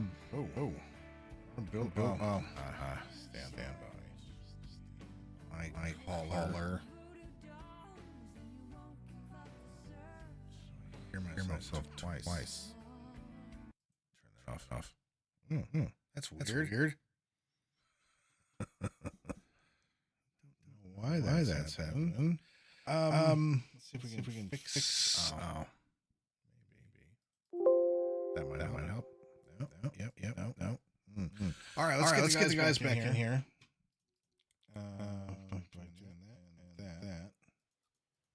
That. You guys back with me? How's it going? All right. You guys we're good. back. You guys go ahead and talk. I'm going to fix something on my side. We have a weird loop going on. Did you hear them at the break? We covered a lot of what we're talking about. But let's pull it into New Zealand and cover some of the topics going on here. Because man, there's a lot. Well, there's been a big controversy around Prime Minister Luxon coming out and saying that the Crown has sovereignty and that Maori ceded sovereignty to the Crown because, of course, the Treaty of Waitangi debate has just been huge since the election because you've had the ACT Party on the right talking about redefining the treaty principles through legislation, or essentially defining what these so-called principles are, because they're not actually the original 3 clauses of the treaty. They're talking about things that have been made up by judges and academics and brought into this Waitangi tribunal. And you've even had the Waitangi tribunal trying to subpoena politicians over it. So it's a huge debate. But of course, from the government's point of view, just because someone's Maori they're not going to say they're exempt from following the law. They assume that they have sovereignty over everyone in New Zealand, regardless of their race. Yeah. I think it's just a battle for leverage. They're just trying to get as much leverage as possible. So they're just trying to paint the New Zealand government as being as illegitimate as possible. That's why they ham up the whole idea of being indigenous, even though Winston Peters himself said that Maoris are not indigenous to New Zealand because we've only been here for 800 years and it's not long enough. People in Iceland have been there for 1100 years and nobody considers them indigenous. So how can Maoris be in New Zealand for even less time but still be indigenous. It doesn't make sense. And of course, there's heavy suppression of any research into pre-Maori civilization in New Zealand. Of course, there was the Moriori, and there's also, numerous other sites where there's evidence of even pre-Polynesian civilizations that have come here. So some of these archaeological sites up north have suppression orders on them from the government. But of course, Winston Peters has come out and said he's not supporting David Seymour's bill, which is a bit unusual considering his rhetoric is similar to the ACT Party in terms of not believing in these treaty principles, but he doesn't think there's a need for a bill because there are no principles according to him. He just wants reference to it removed from other legislation. Right. So you've got the situation where New Zealand First and National are not obliged to support this bill, and David Seymour is essentially threatened that it could potentially break up the government because he could use his leverage to say you have to support this bill or we're going back to a fresh election. It is kind of strange. It feels to me as if the Luxon he's trying to be everyone's friend. He's running around, he's going to America, he's traveling around the country.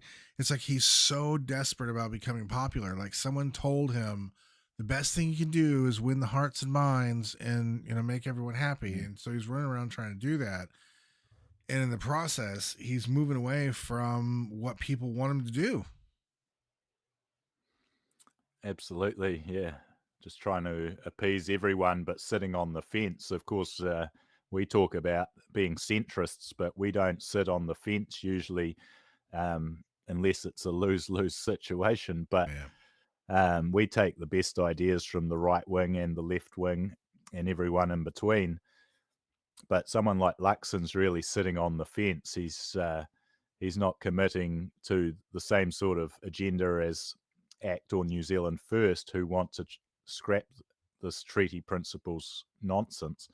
He wants to just continue with a softly approach, and you wouldn't be surprised if he continued even with this co-governance that was happening under Ardern. So it's a tricky situation for Luxon having to deal with the coalition agreement and that sort of thing. Yeah. Luxon's a total globalist anyway. He said even before he got elected, he was great mates with Bill Gates, and he'd been over to the United States to Bill Gates's gatherings with other globalists. And so he'd met them all. He's definitely part of the same agenda as Jacinda Ardern. It's just a different face. Yeah. No, you're absolutely right. Yeah, it's spot on. And it really comes back to the World Economic Forum, because what a lot of people don't realize is when it comes to the World Economic Forum, they've basically taken the Chinese socialist system, their communist system, and they've mixed it in to their type of capitalism, right? Which is stakeholder capitalism. I mean, before they had, to push it forward, they're just going to have individuals in countries that change hands, like rotating managers that are going to oversee things and impose what the collective want. I mean, we're starting to see this. I mean, the World Economic Forum is talking about this all the time. They're talking about stakeholder capitalism, and that's what they're moving the world into. It's not communism. It's not fascism. It's a mix of both together that makes it even worse. And as long as you're poor, you own nothing, and they handle everything. If you want a car, you don't need a car. You don't need a car. You just walk outside and rent the car that's like the scooter. And I saw one of these in downtown Auckland just last month. A car sitting there going, just, download the app and you can rent the car and away you go. As long as you have a valid driver's license and it's connected to the system. So you don't need cars anymore. So if they do that and they do away with housing, they give you state housing and and all these apartment buildings, everyone's going to be happy because you're all going to be living in 15-minute cities anyway. You're not going to have to travel all the way downtown. Well, look at what this government's just done with genetic engineering. They've just legalized genetic modification and genetic engineering to be released from the lab. And of course, that's not just going to affect the food products and the reputation of our organic food and that sort of thing. It's also going to be pushing these mRNA so-called vaccines. So this government is going gung-ho with the biotechnology, and they want to be able to have RNA in all of these new medicines. And it's obviously going to be a disaster for New Zealand. They're talking about having digital IDs and that sort of thing, and the central bank digital currency. So you could easily see New Zealand, along with pretty much every other country, moving towards this globalist system of control, where they control the food and the medicine and the money, and they can do surveillance on how you're using that money, and whether you are critical of the government on social media, they can even turn off that money if you say something the government doesn't like. So it's very Orwellian, and like you say, Christopher Luxon's best mates with Bill Gates, and they're pushing this agenda on New Zealand. So it's really quite a big threat, in my opinion. Just recently, I did a show on Wednesday to a lovely couple that wrote an amazing book about some Bon monks out of Tibet that escaped into Nepal from Chinese rule. And one of the things they said to me is that they're working on another story, and they just interviewed a young woman that came from the same area that lives in India. And she got a call from her relatives recently, within the past 4 months, and they had a Chinese official standing in their living room. And she was told that she is not allowed, because she lives in India. Was it India or UK? Might have been the UK. I'll have to go back and listen again. But anyway, if she participates in any types of protests against the Chinese government, or speaks out about, the persecution of the Tibetan monks in any way, that her family members will suffer for it. So you think about these people that escape to other countries. Like, let's say everything went to hell in a handbasket in New Zealand and China took over. And you were able to escape to Texas, because that's the only free place on the world right now, or Florida, for example. And then you get a call from one of your family members back here in New Zealand saying that if you don't come back, or if you talk, speak out against, keep pushing freedom, or saying anything about what the Chinese are doing in New Zealand, then your family members are going to suffer from it. People will scoff at that idea. But once upon a time, we scoffed at the idea that men would line up to go into clinics to have their penises chopped off and be pumped full of hormones to become Lady Gaga. You know what I mean? We thought that was ridiculous. It seems like nothing's off the table anymore. This is advanced clown world. They can do absolutely anything. I think this relates to the nihilism as well. The nihilism is such that we've no longer got any real moral objections to anything. We're all told that we're evil basically from the moment we're born. Being if you're born a white man, you're basically born into sin. And so everything you think, everything you've done, everything that any of your ancestors have ever done was evil. And so I think people just don't care anymore. They've been browbeaten so badly that they've just given up. They say, oh, well, if I'm the inherent evil, then the world can just go to hell. It's not my problem anymore. I'm the bad guy anyway, so I can't really save it. And I think this is a very common perception among a lot of young men in the Western world right now. They're quite happy to just see everything collapse. Well, you're not wrong about that. I mean, that line in Batman that some men just want to see the world burn. That's absolutely true. Some people just don't care. They really don't care one bit, one way or the other. Yeah. And we kind of saw that when it came to the protests in Wellington, didn't we?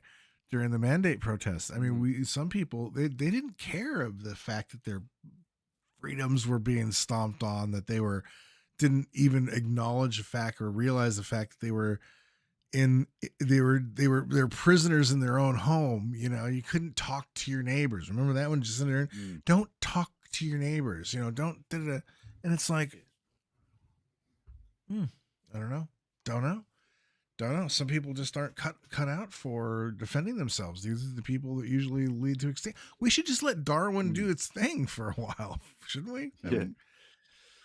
Yeah, it's amazing how many people couldn't recognize totalitarianism when it happened here in New Zealand, because we're not used to that sort of thing and we can't recognize the warning signs. So the big protest in Wellington was epic. I don't think it gets enough credit for really forcing the government to back down over this two-tier society, the traffic light system, where you wouldn't be able to go into cafes or bars or hairdressers or gyms, concerts. So it was a huge backlash, and it was great to see that protest. But of course, so much crazy shit went down, like agent provocateurs being in the crowd and inciting situations to make the protesters look bad. And even on the last day when it was on fire, there was a call for Antifa to come in and join the rioting. So it's not all the original protesters who were there on the last day.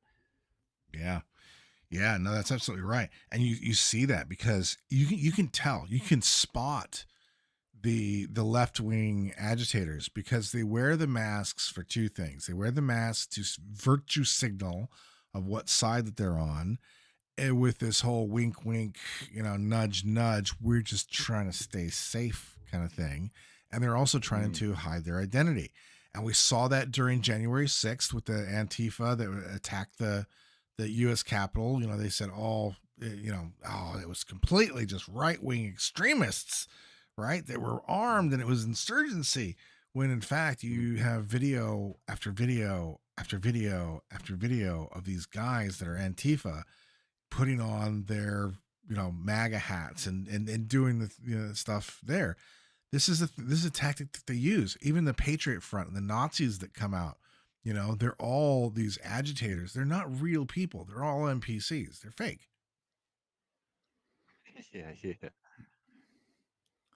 we have controlled opposition in a lot of those groups. So there was even members of the FBI involved on January 6th helping to instigate the Proud Boys and those sort of groups. Yeah, no, absolutely. Absolutely. And, you know, you talk about 9/11, for example, right? And they talk about the inside job and yada, yada, yada. There's a video out there. It's still on YouTube. I did an interview with a gentleman that was a historian, archivist. So he would take historical events and he would just go through and archive exactly what happened from beginning to end. And he'd write it into this nice document and send it off. And he did it for 9/11 by looking over the 9/11 Commission documents, right? And just trolling through it. It took him a couple of years to go through everything. His name is Kevin Fenton. And it's really, really interesting, the kind of things that he discovered that weren't covered in media, that weren't covered in any publications or anything. It wasn't highlighted. I mean, they were in some cases, but it didn't get quite the attention that it should have. And some of these things are the fact that the FBI and the CIA had a program that was called the Hostage Exchange Program, where they would take an individual from the CIA and an individual from the FBI that both were agents, and they would swap divisions.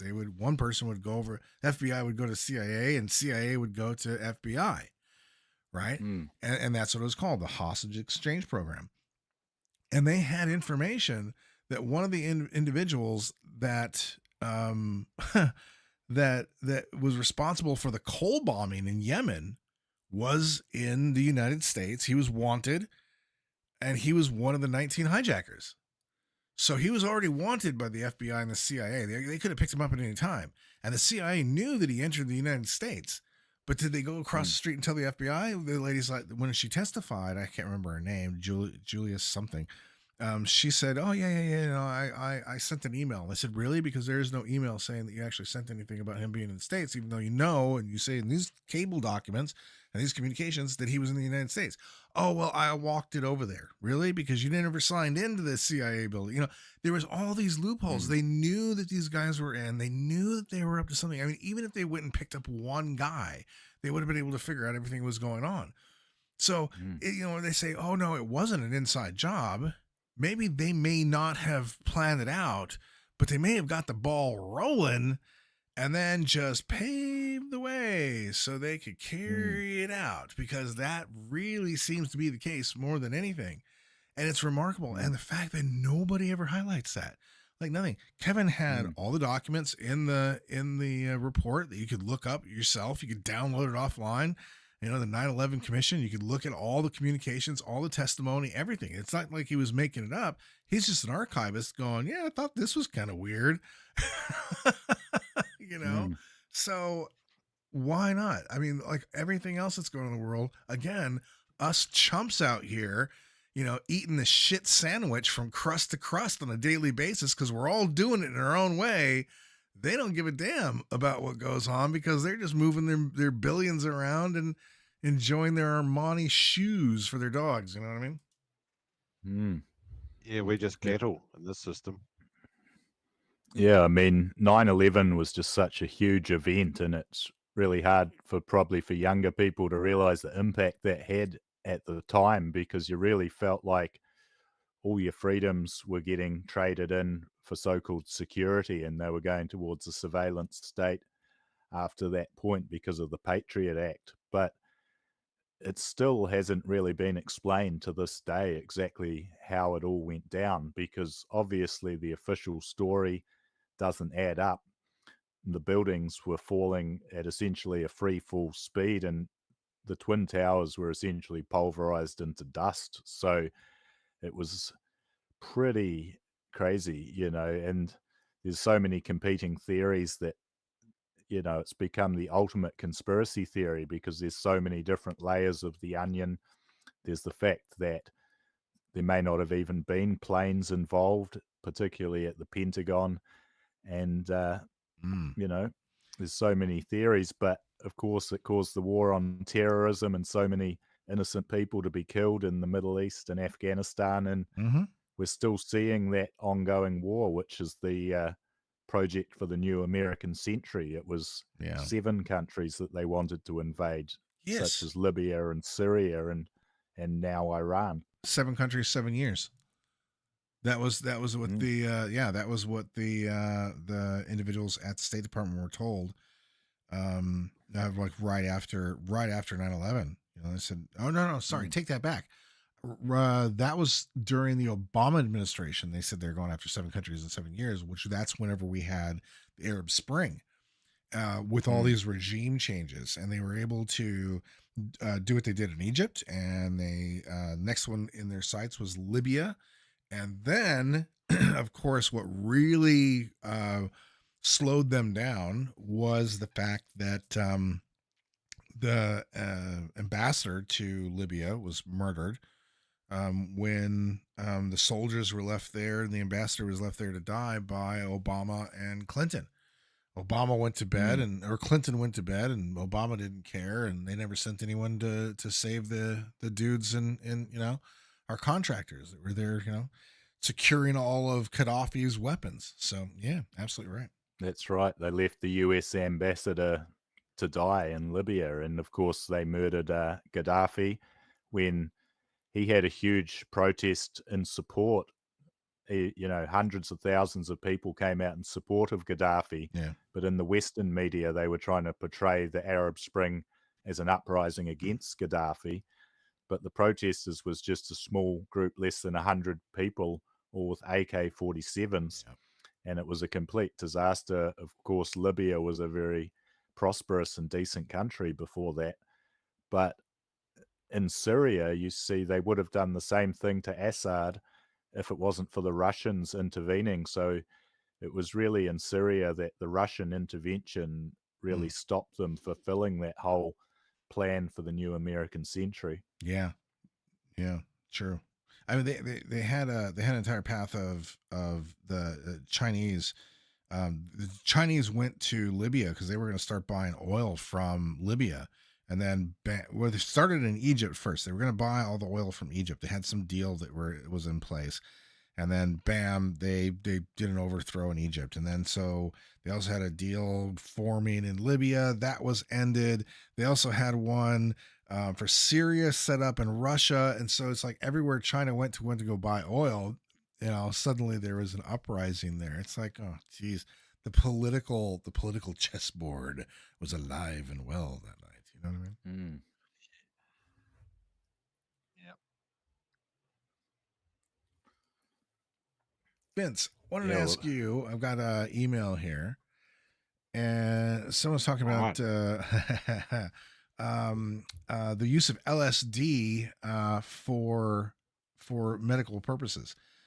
They currently are getting microdoses on an experimental medical program, and wanted to know what you know about the background medical benefits of psychedelics. Well, what's becoming popular now is the use of microdosing of LSD and psilocybin in particular, because it's been discovered that macrodosing is great fun. I mean, I love taking a really large dose of mushrooms or LSD, but that's not necessarily the best medicinal approach. It's more of a spiritual approach. So if you're going to take things medicinally, and let's say you've got a traumatic stress disorder, and you've got anxiety, as a result, you might take a microdose of psilocybin that might be closer to 0.1 of a gram. 5 grams would be something you take for a big trip, for example. 4 grams would be a solid trip. But if you had 0.1 of a gram just in a capsule, it would be so mild that you wouldn't notice it as a trip, but it would still potentially have an anti-anxiolytic effect or some other effect that would have a medicinal benefit. Antidepressant is also another way that people are using LSD and psilocybin in microdoses, and I think that's got a lot of potential as well. People are discovering that other people who are using the psilocybin as a microdose are inadvertently having spiritual experiences, which I find really interesting. Because I think that a lot of the depression that actually exists in society is because of the absence of any real spirituality in society in general. Yeah. And I think people are taking these these psychedelics, they're rediscovering divinity, and they're feeling much less depressed as a result. And there seems to be a lot of research going into this line of medicine at the moment. If you go to Google Scholar, just type in psychedelic research, you can find a lot of it comes from the last 2 or 3 years. Yeah. It's really quite revolutionary, isn't it? Especially for depression, because they're saying that people could be cured of their depression with these psilocybin mushrooms. Well, the person that emailed this over, they went into great detail about kind of, and that's just it, depression. I didn't want to get too much into their personal details because it is quite extensive here, reading through it. But yeah, they suffer from depression that it was pretty severe up until this particular point. One of the part of this question that's been emailed in is the length of time. Does it wear off eventually? Like most medications, they just keep upping your medication until you're just like a bumbling mess. Is it the same with shrooms? What they've found is that the benefits of taking magic mushrooms, the benefits tend to persist for quite a long time after taking them. So if you have, for example, a spiritual breakthrough on magic mushrooms, you realize that life is actually meaningful and that you don't need to be drinking yourself to death on alcohol, which is one of the main reasons why they started using LSD and psilocybin in medicine in the first place, was specifically to overcome alcoholism. Those sort of insights tend to persist, and they don't go away quickly. So it's not the kind of thing that you need a continual physiological boost like you do with the pharmaceuticals. Mainstream pharmaceuticals you have to take every day, otherwise you start getting withdrawal symptoms. And some of those withdrawal symptoms can be quite severe. Like in the antidepressants, you can have brain zaps, which are extremely unpleasant. And with the antipsychotics, the withdrawal symptoms from those can make you extremely irritable and unable to sleep. They can be like trying to come off methamphetamine or alcohol. So the psilocybin psychedelics, they promise to be much more pleasant on the body, and I think that's definitely a line of research that's worth investigating. Yeah, yeah. Well, it's definitely becoming a lot more mainstream, and there's some. I know there was some active studies at Auckland University, some new papers being written in this in health psychology around it. I believe that was the department. I'm not 100% sure, but whenever so, and I said this to you, Vince, last time you were on, is that I've recently discovered that I've got arthritis in one of my joints in my finger. It's my dominant hand. And when that joint just gets in that right position, I mean, it completely renders your hand useless. You can't do anything. Driving's difficult to do. Just normal everyday tasks is hard to do. And so the doctor would prescribe, just over-the-counter anti-inflammatories and gels and creams and stuff. And it really didn't do anything. My wife came home. She went to a seminar. She came home and she had a card for a medical organization that did medical cannabis in various different forms for various different ailments. And so she's like, why don't you go see him about arthritis? Because, there's supposed to be these anti-inflammatory properties, supposed to be really good. And I thought, okay. I smoked pot whenever I was a teenager. I know,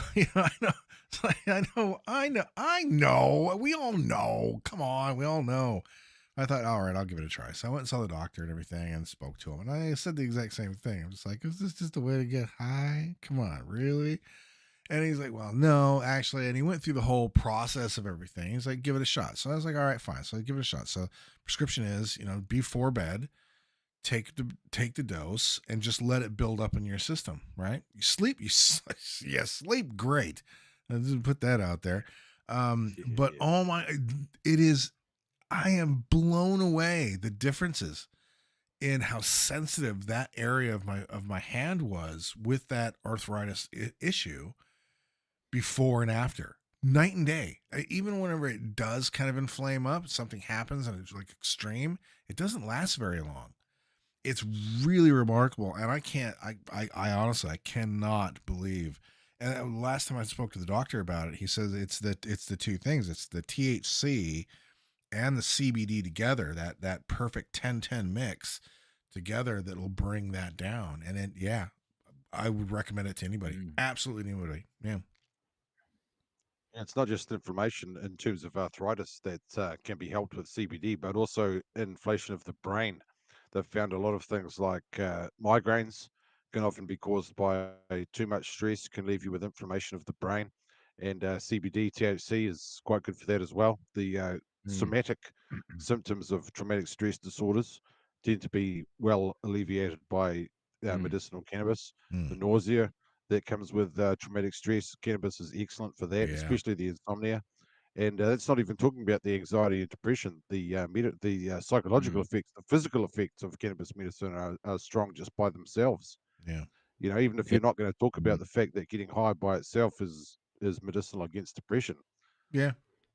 I know a lot of people that are using it as a topical cream now as well. So something like arthritis, you'd be able to just rub it onto your skin and let it absorb in directly into the arthritis. And it's also used for a number of skin ailments and things like that, and also pain and nerve pain and all sorts. But of course, you can do the tea. You can get a prescription to take it in a cup of tea. And you can also get the vaporizer stuff, and you can get this one called Equiposa, which has high CBD and lower in the THC, and that gives you a completely different effect. It doesn't have any of the paranoia and other side effects of THC. It's a much more balanced and medicinal product, in my opinion. Yeah. Well, I was quite surprised to be told that they can prescribe this in various different ways. You can actually get the flower, like they'll prescribe the actual flower to you. They can do it in an oil, or they can do it in a vape, or they can do it in a vaporizer or whatever it is for just in the room or whatever. And each one is a different way of treating whatever it may be, And because there is a psychological acceptance to it as well. It's like with any health psychology, you have to be open to the treatment. And if you are someone who, well, let's say you suffer from anxiety. Let's say, let's just go on out on a limb here, because for the guy that I met in the waiting room, the guy that I met in the waiting room on the first day, whenever I went in there, right? When I'm going poo to this whole thing, right? So I walk in, I sit down on the couch, there's one reception dude there. And I sit down, and this guy comes in, and he's like in sweatpants and a holy shirt. And, he's there to pick up his prescription, right? He looked like he had a really rough night. Let's just put it that way. And the guy's like, oh, it's going to be a while. You're going to have to sit and see the doctor for like 15, 20 minutes. It's going to be 15, 20 minutes wait. And he's like, oh, no. And so he goes out the door, and he's gone for like 5 minutes or something. I'm sitting there reading the magazine. He comes back in, and he sits down next to me. He's just like sitting there rocking back and forth. I'm like, kind of looking over my sunglasses at him. And he's like, hey, man, do you got like $30 I could borrow? That was my last Uber, right? I had to send my Uber away, and I have just enough for my prescription, and da-da-da. And I'm just like, do you got FPOS?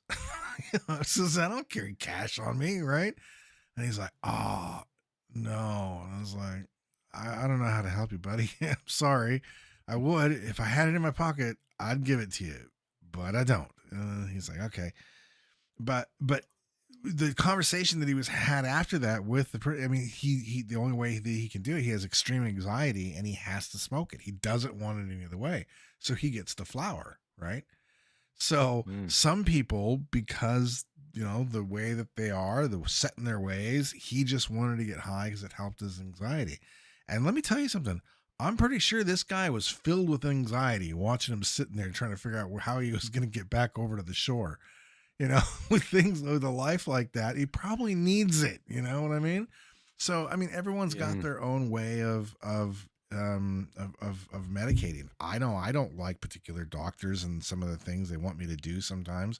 I don't even like going to the doctor. So finding that nice balance of being able to treat whatever the symptoms are and do it in a way that it's acceptable for the person, so it's most effective, is the best way of doing it. But it's a slow process, isn't it? Well, these doctors, you can talk to them online via a Zoom call. So if you've got social anxiety, just go on to the online doctor, and they're just specializing in weed. But like you say, you can get a range of different products, and then they can arrange for the pharmacy to just courier it out to your door and charge your credit card. So they even have a text message service where you just send the word yes on a text, and they'll just send you out another bag of weed. Yeah. Hey, I just want to recognize we got Lady Di in the chat room tonight. So Lady Di, just big shout out to you, seeing you're in there. Good to see you. And she's saying the doctors were bad during COVID. Yeah, they were. Oh man. They must have got paid as well for all of those jabs that they did. Oh man. Taking your son to go get a stick shoved up his nose by, it didn't make sense. The whole thing was stupid, right? It was so contagious. You had to stay, 5 meters, 10 meters, whatever it was, apart from each other. But they needed to stick a swab into your brain to tell you if you had it. It just didn't make sense. I could have just coughed on it. It's so contagious, right? No. Gotta stick this into your eyeball through your nose. It's dumb. dumb stuff, man. And people are like, oh, okay, where do I line up for this? I can't wait to do it. It's like, what are they, nuts?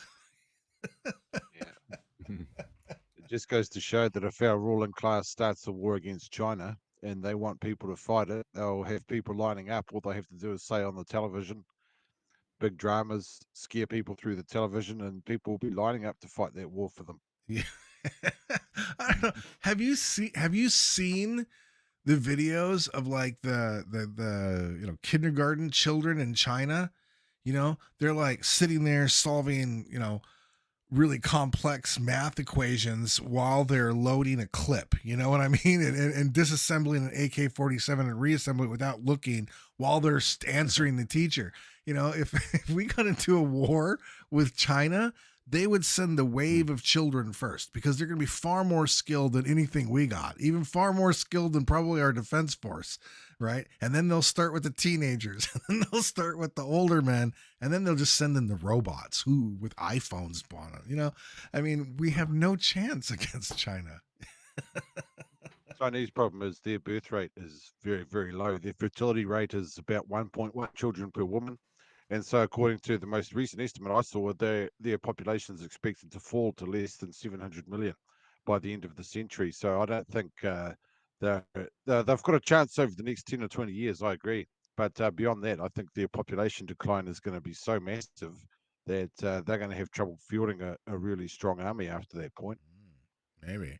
Well, I mean, look the way that we're going with technology. They won't even need an army for that. They're just going to have androids and killer bots. Yeah, they've got robot dogs in Ukraine now. The Ukrainians have brought them in. Yeah, they've been going through the trenches to try and find the Russian soldiers. So they won't be long until we're really chased by robot dogs out of cyberpunk stories. Right. Well, I won't tell you though. I've got my eyeball on a robot dog. I do. Yeah. I've got my eyeball on. I have a robot spider over here that I'm thinking that I might be able to swap because I kind of want one. It's cool if you can control the programming for it, eh? Then you can you can be the one that's trendy with the robotic pet. Yeah, exactly. Call it the crybaby and send it out there. So like one dog chases the other. Oh, I could dress my dog up like a cat, and then I could. So when they send the dog after me, I'll send out my cat as a decoy, and I can get it escape. You know, yeah. I mean, the technology in itself is just it's scary. You know, you see the old movies like the Terminator. We watched Terminator 2 the other day on television. You see them, robots walking through, and they're shooting at all the people.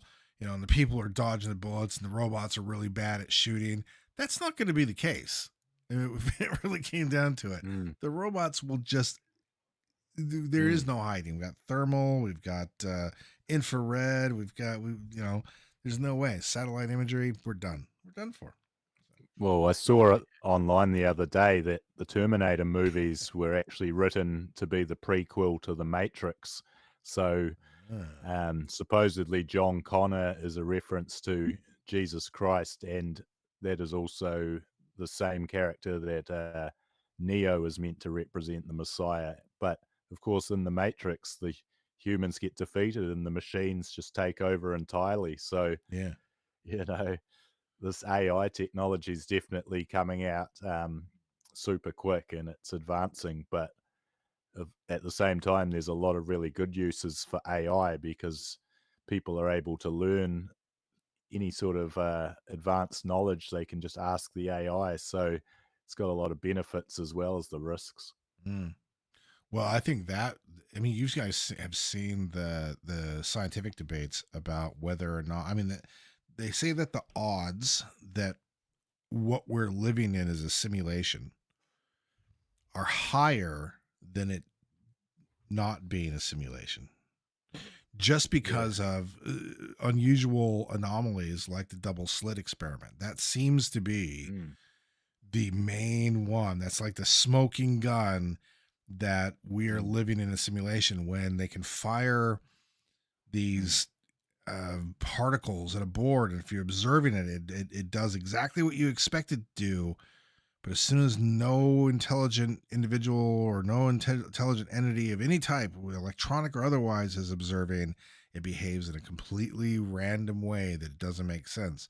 That goes back to what Einstein said when he was having the debate about whether or not we live in an alternate reality or a simulation. And we talked about that very thing, and Einstein got very upset, and he's like, the moon's not the moon because a mouse looks at it. And then he thought about it for a minute, and went, well, no, actually the moon is the moon because a mouse looks at it. So what do you think about that? When you think about I know it's heavy, but what are your thoughts on that? Do you think we're in the Matrix?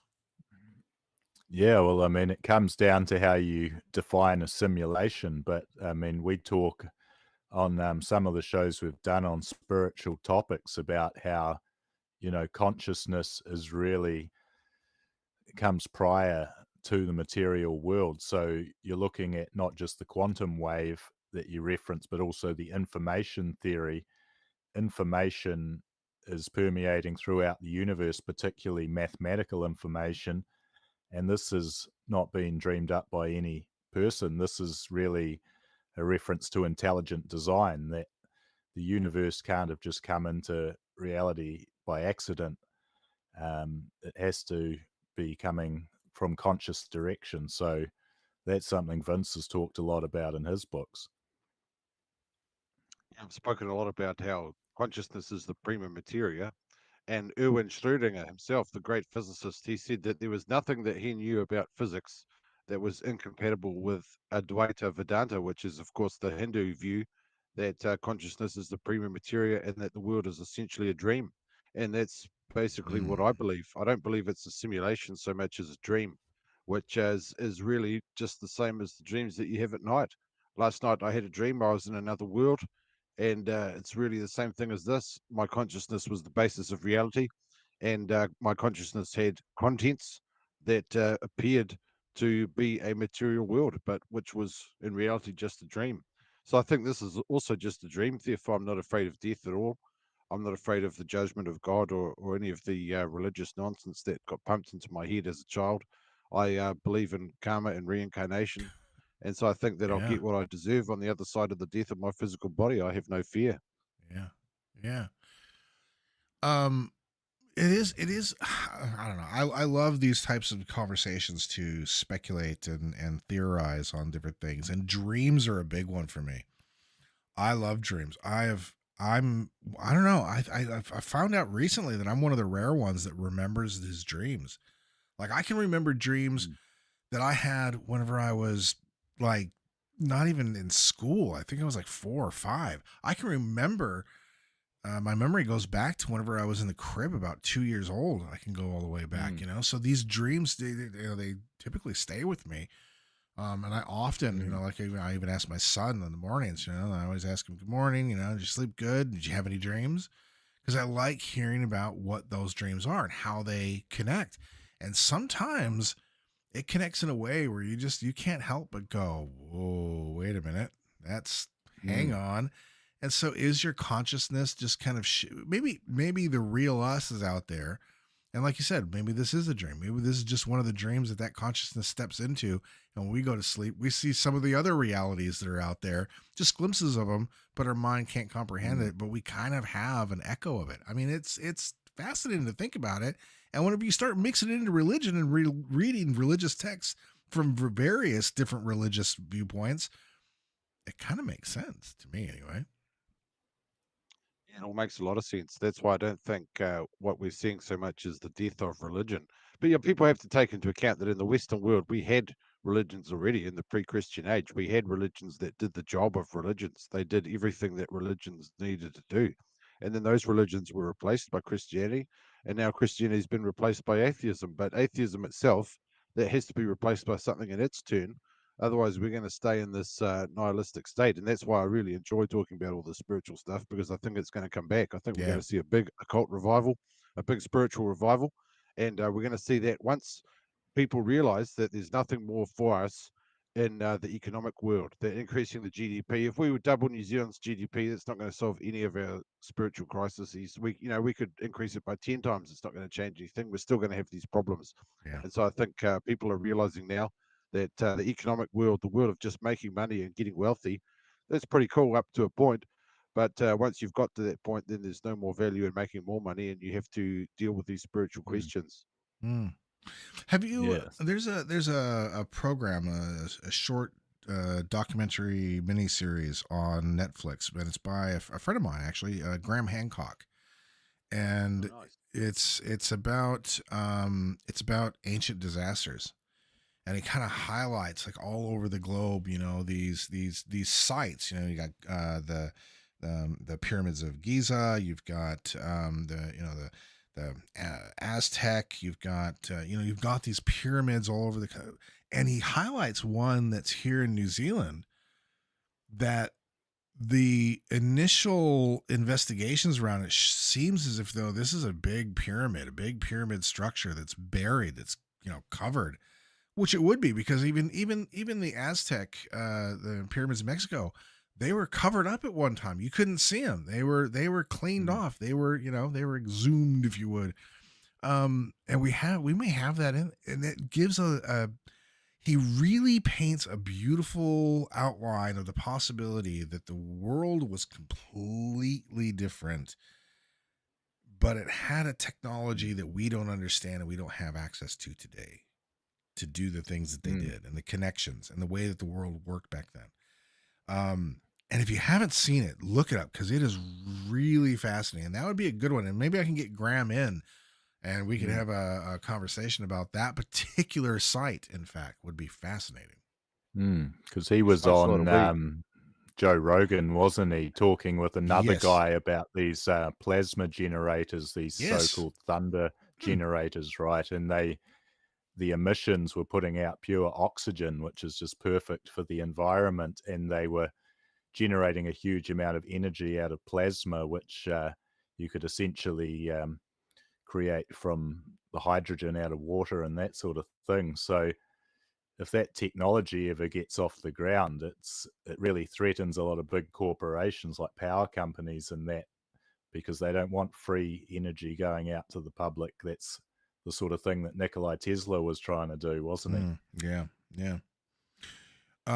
Yeah, no, absolutely. And Joseph Farrell wrote a book called the Giza Death Star, talking about the pyramids were actually exactly that. They were energy sources at a particular time, and it went around the world, and that's why you see these big structures. But it also has been suggested that it's not so much, I mean, it had those properties, but also every once in a while the earth just does a shake you off like a dog would when it's wet, and it's safer to be in big structures that you can probably get out of when it gets buried than you can in your little huts and things, because we have underground structures, we have above ground big structures, and it's, you know what I mean? It's just like there's something there that tells us maybe. So when we talk about the end days, maybe we're the last, and even though we have all this technology at our fingertips, we're still too dumb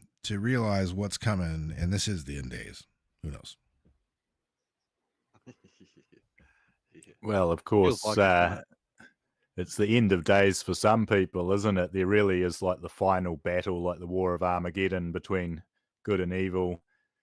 But of course, the millennial kingdom, if you follow that line of reasoning, there's going to be a paradise on earth following the defeat of the corruption and that sort of thing. So who knows how it's going to all play out, because some people are pointing to the assassination attempt on Donald Trump and saying, look, he's the Antichrist because he had a fatal head wound that's healed. So you can really put your tinfoil hat on these days for any issue. Okay. Well, that's interesting. We're coming up to the top of the hour. We only got a couple minutes left. Vince, you want to take us out? You were trying to jump in there a couple times. What were you going to say? I know. I was just going to say something about how things were getting really bad. And I was saying that it's this time in the cycle where people start realizing that material attempts to bring pleasure are not going to work. Material attempts to find meaning are not going to work. And it's time to go back to the spiritual world. And you see this happen over and over again, like you saw this happen in ancient Rome. Ancient Rome collapsed. That's why the Christians got in the first place. And now that new paradigm has collapsed, and it's time for something new. It's going to be really interesting to see what fills that gap. I'd love to be able to look forwards 200 years in time and see what they have for a spiritual tradition in the West. Yeah. Me too. That would be that would be. I mean, you think about the different religions throughout history. I mean, you go to the museum and you see the king that was worshipped and ruled over a particular area of the world at a particular time, and here he is before millions of years. Think about yourself. Could you imagine yourself 20, like, if you could go back and all of a sudden you find out that somehow there's a religion based around you? Could you? That would be amazing. That would be absolutely amazing.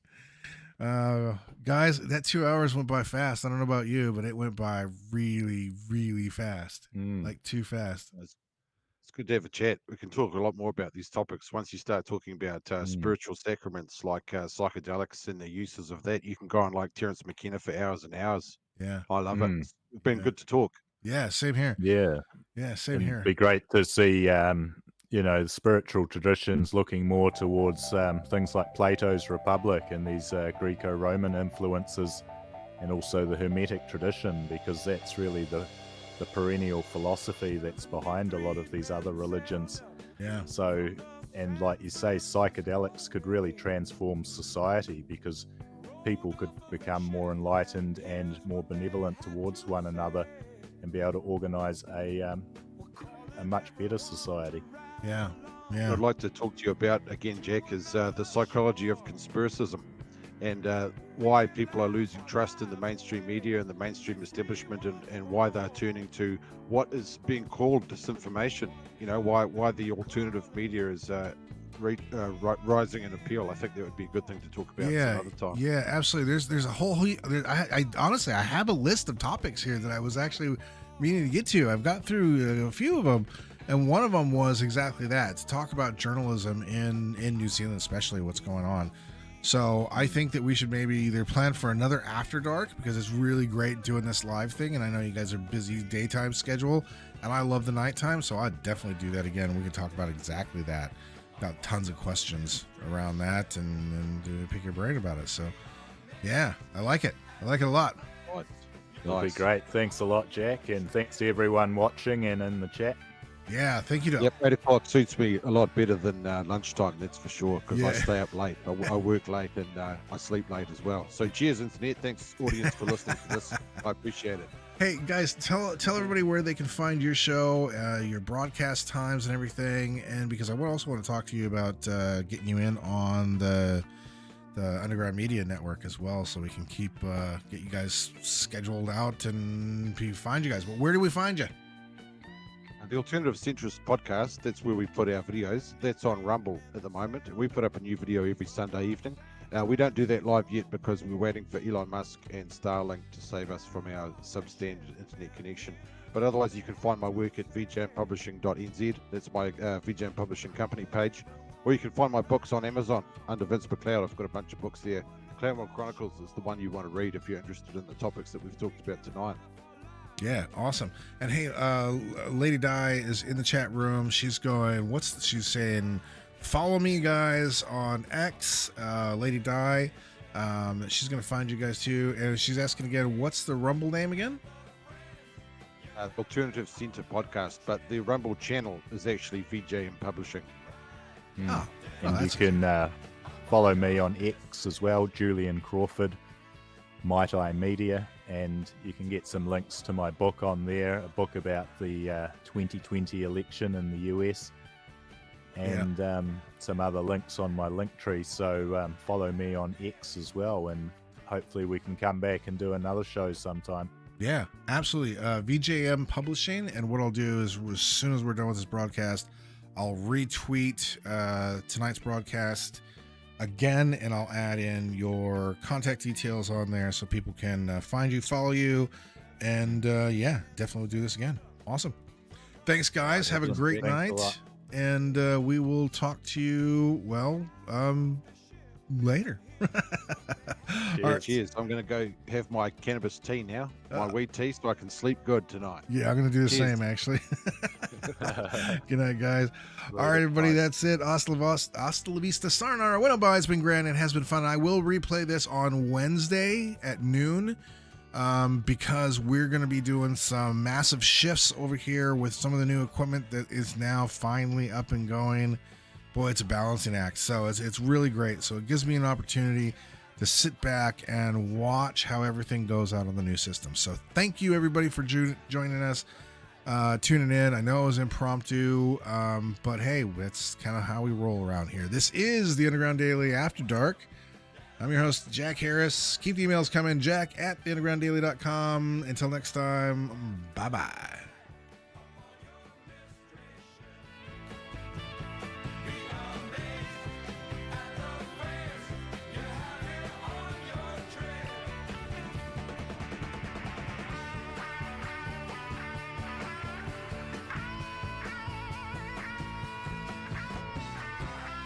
Thank you for tuning in.